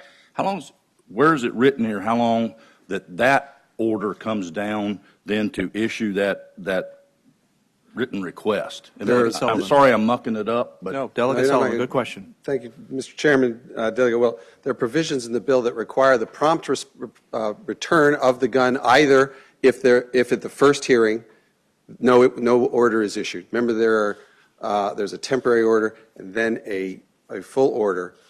If the judge finds that he or she will issue no order, the gun is promptly returned. By the way, it has been kept safely by law enforcement in those intervening days. I might point out, by the way, that the bill says that hearing must take place no later than 14 days. It doesn't say it can't be earlier. We've put that 14 days in because in some parts of Virginia, it can be hard to see a circuit court judge immediately. In other parts of Virginia, you can get to a circuit court judge very quickly. So that's simply left to give flexibility to localities given their circumstances. The bill is replete, Delegate Will, with provisions to protect the gun, to keep it safe, and to return it promptly, either upon the expiration of the order or upon the denial of an order. I might add, with respect to due process as well, there are provisions in the bill that allow the person who is the subject of the order to petition the court for its discharge, meaning once it happens, you can go back into court to ask that it not last the 180 days and that it be given back to you earlier. So there's lots of opportunities for the subject of this order for due process, including most particularly a right to a hearing on which the authorities bear the burden of proof by clear and convincing evidence. Delegate Wright. Thank you, Mr. Chairman. I just have a comment. To me, this is another example of law-abiding citizens being deprived of their rights of self-defense. The Attorney General's representative made a telling statement when he said he thought it would be upheld by the court. That's where this belongs, is before the courts committees, and eventually, if this passes, I expect, and it should wind up before the courts, because if a person has been deprived of their right to defend themselves for very little evidence, if they are deemed to be such a risk where they couldn't defend themselves, then why aren't they deprived from driving? They could take the keys to that car and do much more damage or as much as they could with a gun. The target is a gun, and that's the problem. If the person committing the offense is where the problem is, and depriving people of the rights to defend themselves with guns is not the answer, and it never will be. Thank you, Delegate Wright. Chair's prerogative to extend this one more minute. Delegate Davis, you're recognized. Thank you, Mr. Chairman. Just a question for the delegate. I understand there's the 14-day period that may have to expire before the ruling is, so the person goes without their firearms for 14 days. Then there's an additional period potentially for the substantial risk order, although they are allowed to go in with an attorney.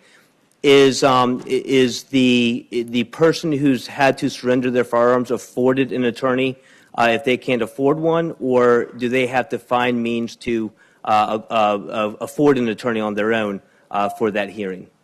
Mr. Chairman, let me say two things. One, maybe I misheard you, Delegate Davis. There isn't, I think you put in a separate step. The appearance before a circuit judge has to happen within 14 days. Yes, sir. Yes, sir. Right. Okay. I thought I heard you say there might be some other time period there. Yeah. That has to happen no later than 14. And if it doesn't, by the way, The order goes poof. Yes, sir. The answer to your question is we do not have what's called civil Gideon here in Virginia. There is no provision in here for the provision of counsel, but there's clearly a provision that allows someone to have counsel, of course, at all times. And one quick follow-up, Mr. Chairman. One last follow-up. Sorry. On the state side, I'm sorry, excuse me, I'm not an attorney, so I'm just going to say the state side, but is it a Commonwealth attorney on the other side, or is it just a law enforcement officer on the other side? Who would that person be at the bar, I guess, against in that follow-up hearing?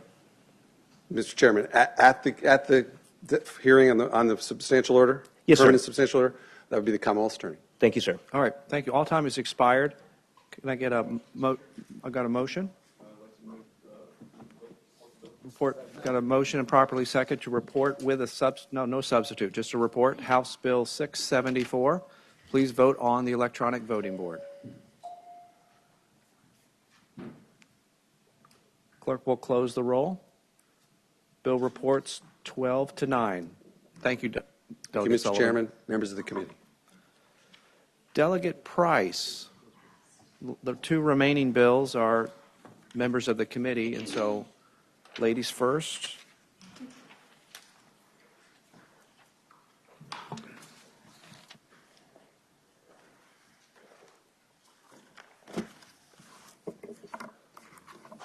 Mr. Chairman and members of the committee, as I have stated before, I believe I am one of very few of the members of this body that gets constantly awakened at night by the sound of gunfire or that has to choose my route of travel based on the gun violence that has happened that day.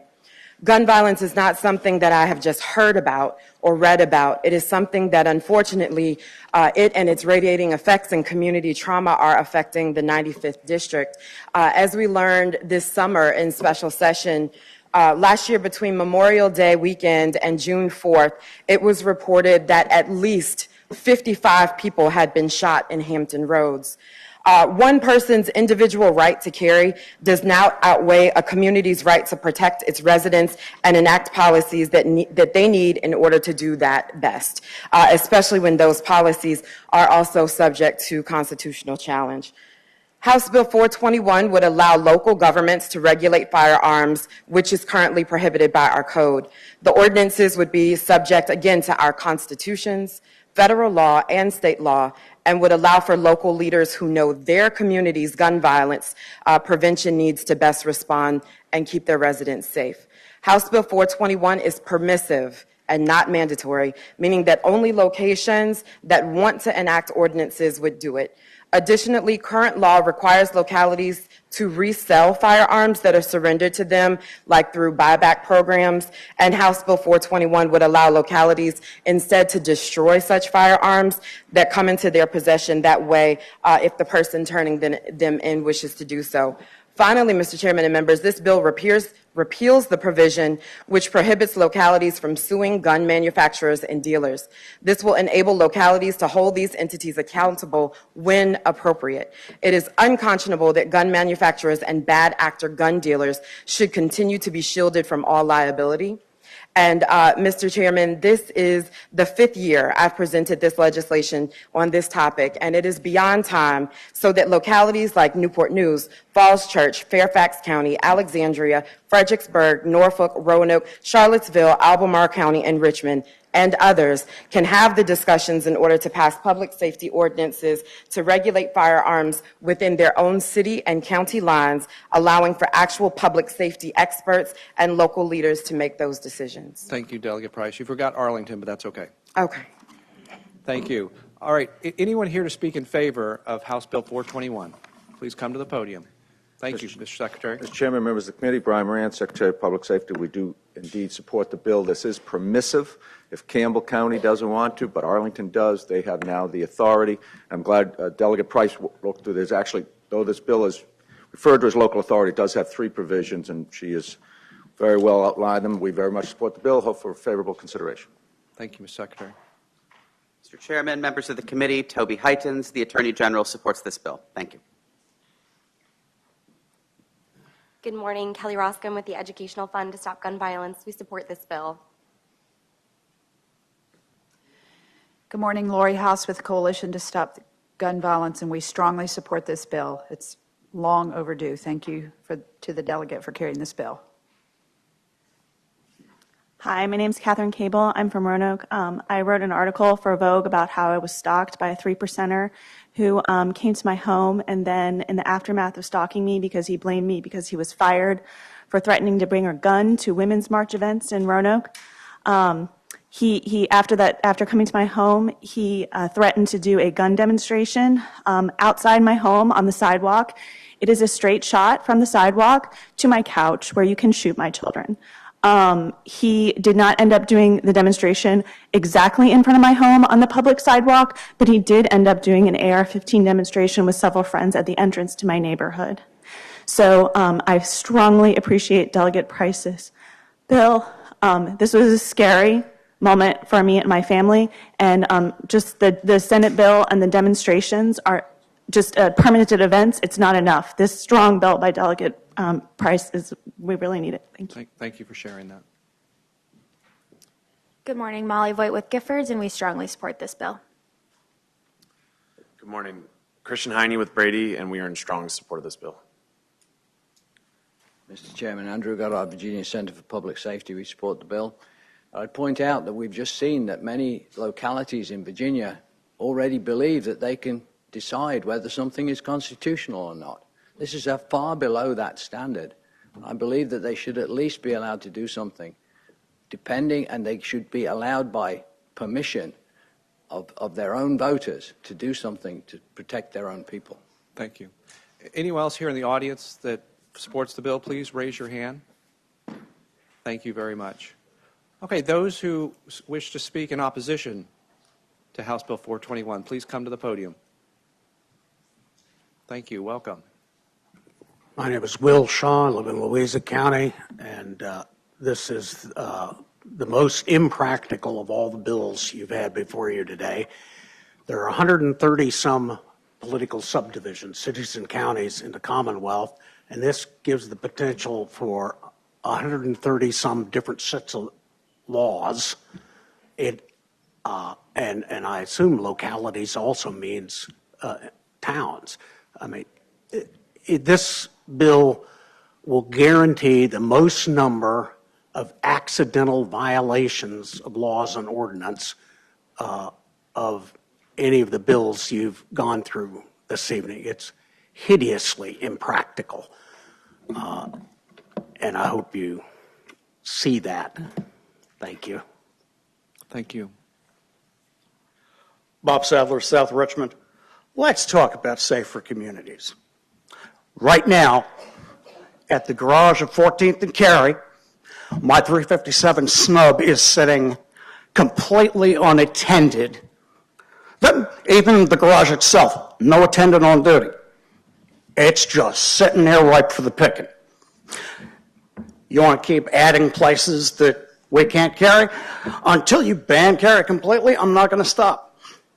Libraries, parks, the more places you add to the list, the more often my gun is sitting unattended. And there are lots of us out there, so it's not our idea, it's yours. Sleep well. Philip Van Cleve, VCDL. Look, civil rights should be pretty much uniform. And right now, a gun owner can learn state law, and he knows that he's good wherever he travels in the Commonwealth. We've been here before with this kind of a law, and you don't know, you have to have some kind of a special map to figure out, what can I do in this locality, in this locality, in this locality. Half the time, the police didn't even know.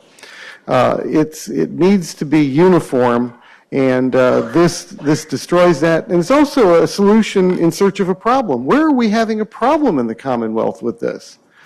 I don't see that there's anywhere we haven't had anything really going on that they need to destroy preemption over. Thank you. Thank you. Frank Chambers again. The common denominator I see with all the gun bills is none of them go after criminals. I don't hear anything about mandatory sentencing for criminals.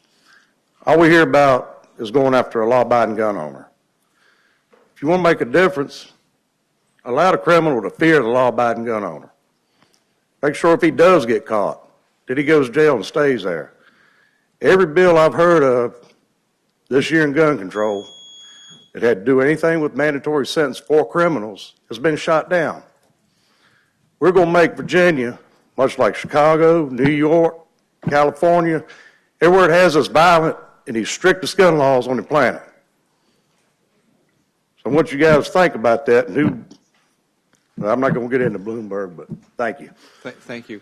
Fortunately, the time has expired. For those of you that oppose this bill, please raise your hand. Thank you very much. All right, let's go to the committee for questions. Delegate Ferris, you're first and recognized. Mr. Chairman, I don't want to take a whole lot of our time, but I do want to ask want to say one thing, and then I want to ask a question, if that's okay. Mr. Sadler, I hope that you will not announce in public where a gun is at unattended anymore. And I would appreciate if you would leave now and go make sure that gun is attended and secured. If you're going to announce in public where a gun is unattended, I think it's very irresponsible of you, and something needs to be done about it. All right, the next thing is, my question is, if someone has a concealed carry, how would they be notified that the laws have changed from county or location or locality? I appreciate the question, Mr. Chairman and Delegate Ferris. This bill actually does not put into place any of the ordinances. It allows for localities to do that. And I have spoken with numerous public safety officials who are discussing different types of policies that they would want to implement, and they understand that the education about it would be supremely needed in order for their citizens to be safe. And I suspect, Delegate Price, it's probably true that the localities would go through their notice of comment. They already have practices in place for any of the changes that they would make. Yes. Delegate Robinson. Oh, you're out of the queue. You wish to be recognized? Delegate Davis, you recognized? Thank you. A quick question and a comment, Mr. Chairman. First, Delegate, would this undo or have priority over Section 18.2-283.1, which governs carrying firearms into the courthouse to protect our clerks and others inside the courthouse? So as stated, any of the ordinances that any locality would put into place or seek to put into place would be subject to our Constitution's federal law and state law. I don't think is this in the Constitution? I don't believe it is. They would be subject to Understood. challenges to the Constitution, so they would be lower than the Constitution, federal law, and state law. Delegate Cole, you recognize. Thank you, Mr. Chair.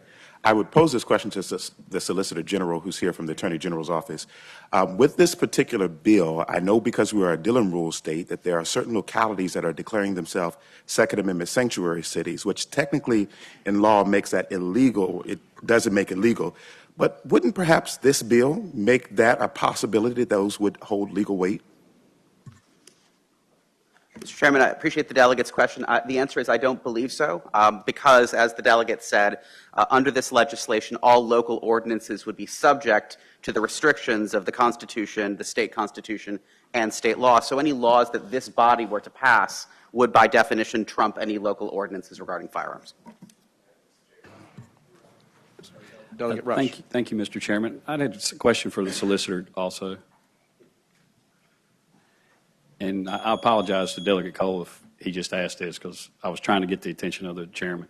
So we've had a huge Second Amendment sanctuary movement in the Commonwealth. Would this make these allow those localities to ordinance that in their statute or in their by their local government? Mr. Chairman, again, as I understand this bill, and I think it makes very clear that any ordinances that localities pass cannot be inconsistent with state law. So to the extent that this body were to enact any restrictions on firearms, localities would not be allowed to exempt them from those laws any more than localities can exempt themselves from any other laws passed by this body. So, one quick Final follow-up. question. Sorry. Final question. Delegate So when a Commonwealth attorney announces they're not going to prosecute certain property crimes or drug crimes that are passed by this General Assembly, is that legal? Mr. Chairman, I think that any laws passed by this body are legally binding. Now, that there's a separate question involving the tradition of prosecutorial discretion that all prosecutors are allowed to exercise. The laws passed by this body are binding, but prosecutors have to decide in individual instances whether a particular prosecution is an appropriate use of prosecutorial resources. So would not a Second Amendment sanctuary county have that same prosecutory discretion? Delegate. Chairman, any laws passed by this body are the laws of the Commonwealth unless they're inconsistent with the Constitution of the United States or the federal government. My question was about prosecutory discretion. So we stated that those prosecutors in certain areas said they would not prosecute certain property crimes or drug crimes. You stated that was up to their discretion. Would that discretion still apply to localities that have Second Amendment sanctuary status? What I would say is that under the tradition of prosecutorial discretion, prosecutors have the authority to decide in individual instances whether or not an otherwise binding law, whether a prosecution makes sense. But laws passed by this body are laws passed by this body. The local authorities cannot change the laws passed by this body. All right, thank you, Mr. Solicitor General. Thank okay, you. all time is expired. I entertain a motion. Delegate Lopez. We got a motion to report House Bill 421, properly second. All willing to vote, please vote on the electronic voting board.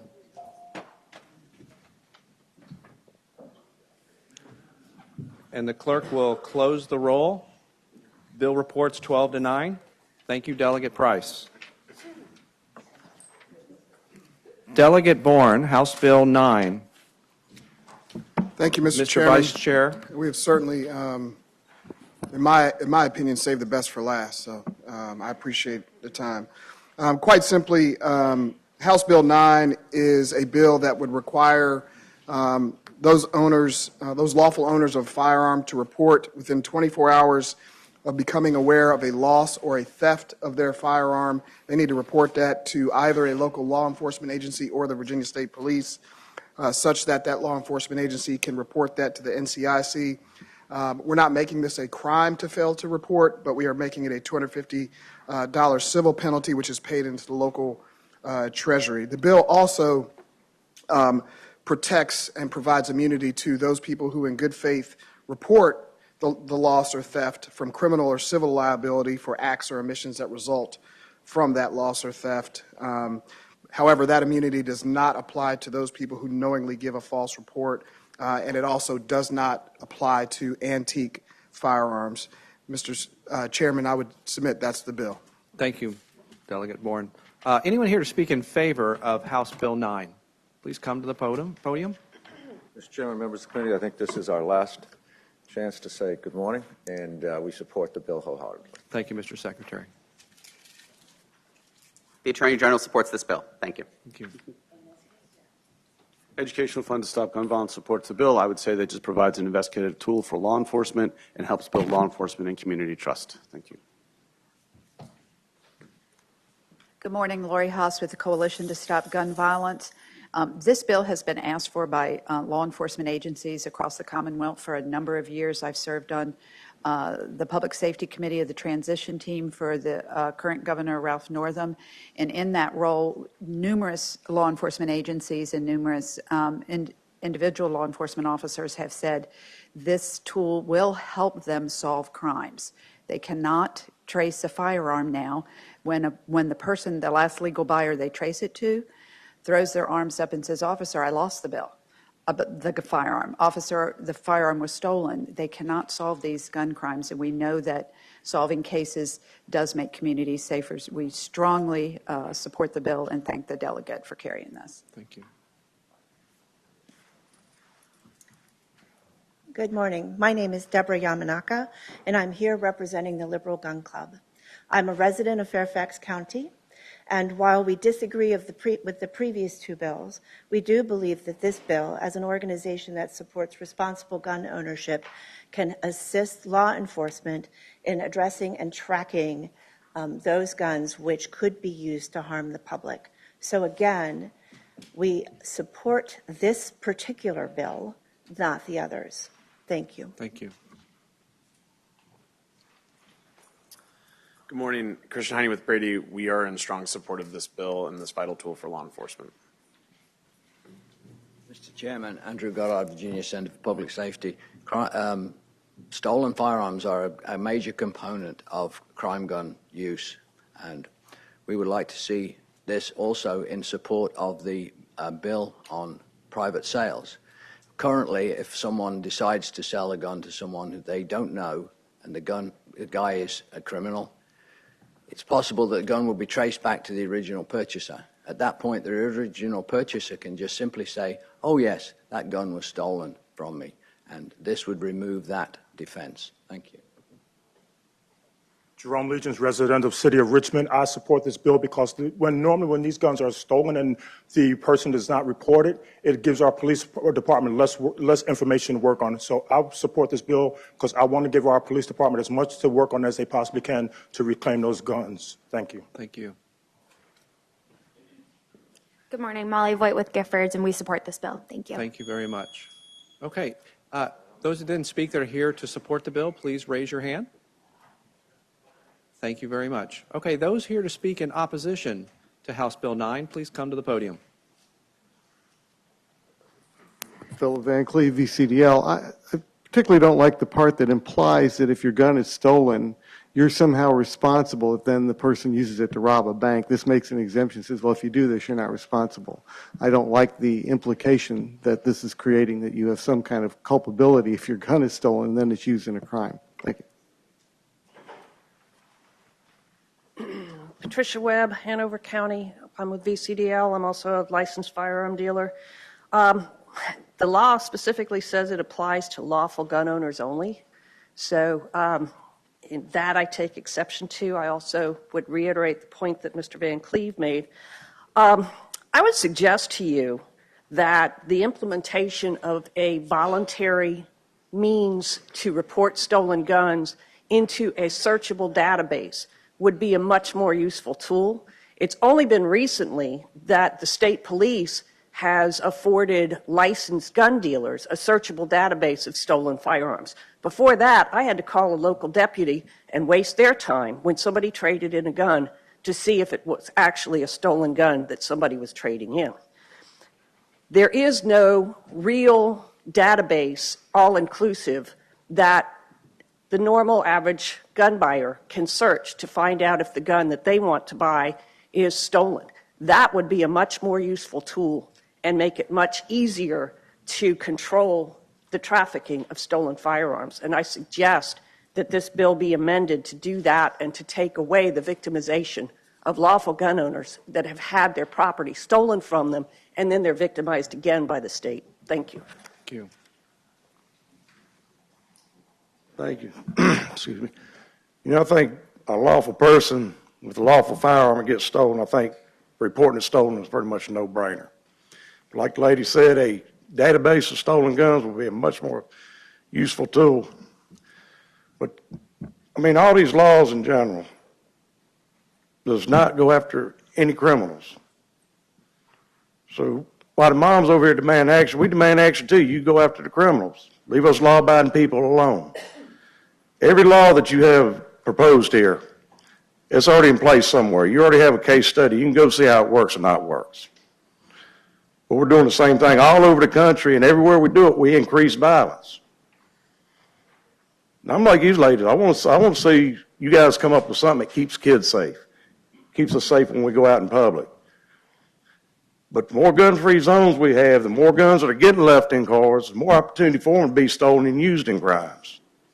I mean, at some point, common sense has got to step in. Thank you. Thank you. Yes, sir. Charles Abbott, Pennsylvania County. We've heard some sad stories here, but everything we've heard, we've already got laws on the books to cover it. The problem is the laws aren't being enforced. I myself had my door kicked in while I was at work. A bunch of pistols stole. Turned it in like any other law-abiding citizen would do. We're going to report this. After a year, for about 6 months, I checked with the sheriff's department on a regular basis. After about a year, I'm sitting at home watching TV one night, get a call from the sheriff's department. They said they want to close up some files. Asked me had I found out anything about my stolen guns yet.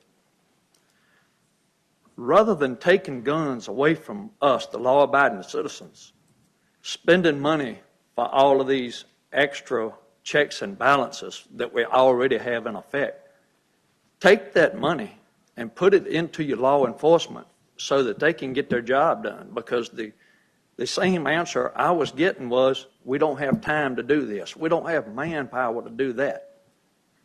I was checking with pawn shops and everywhere else trying to find my guns.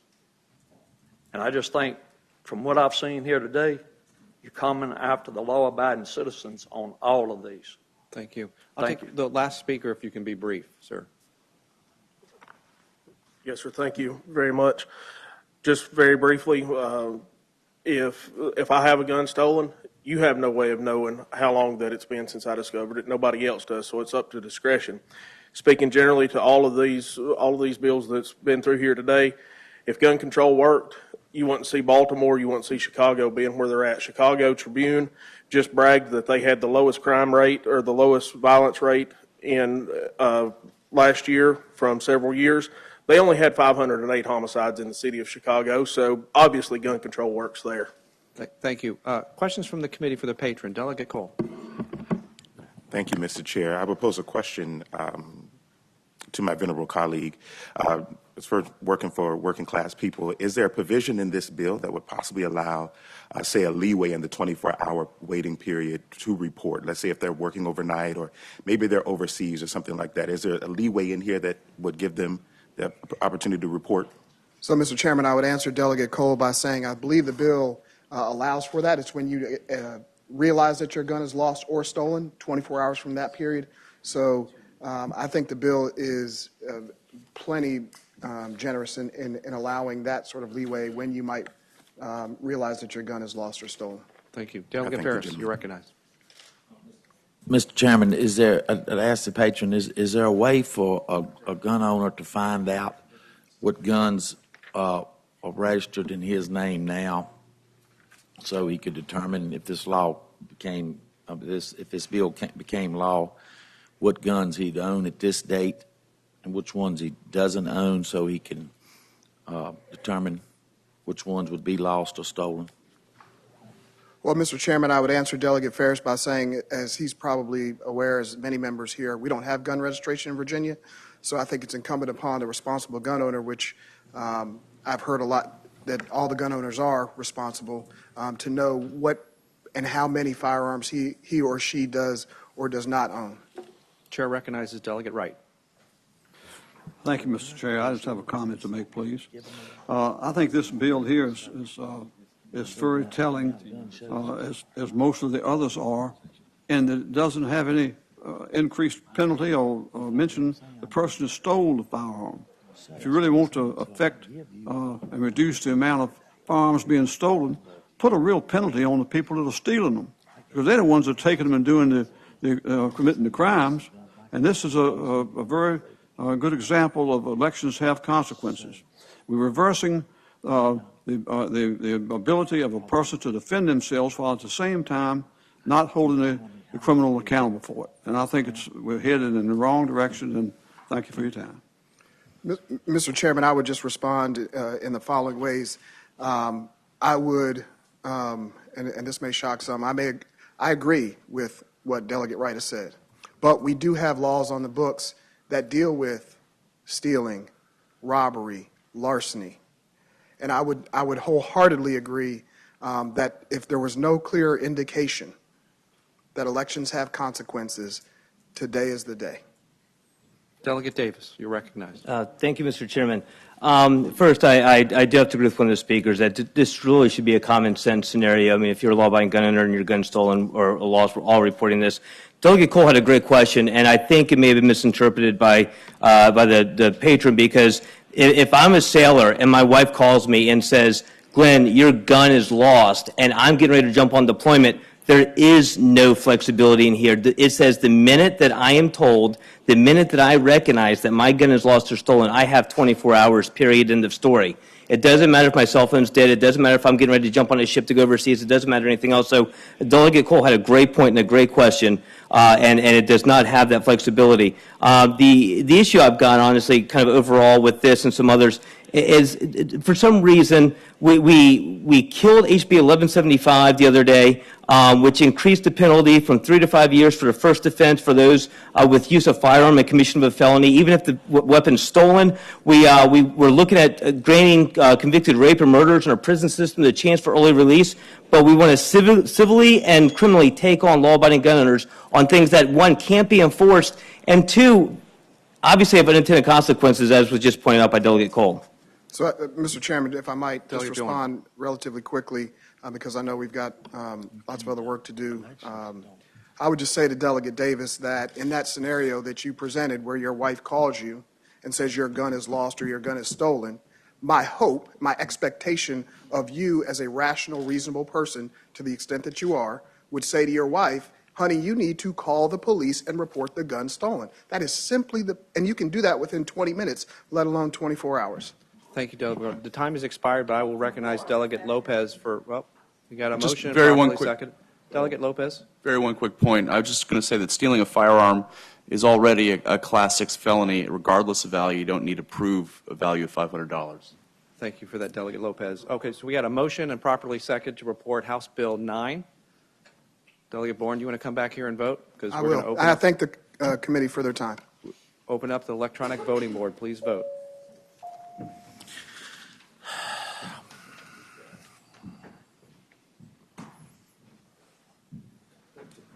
Clerk will close the roll.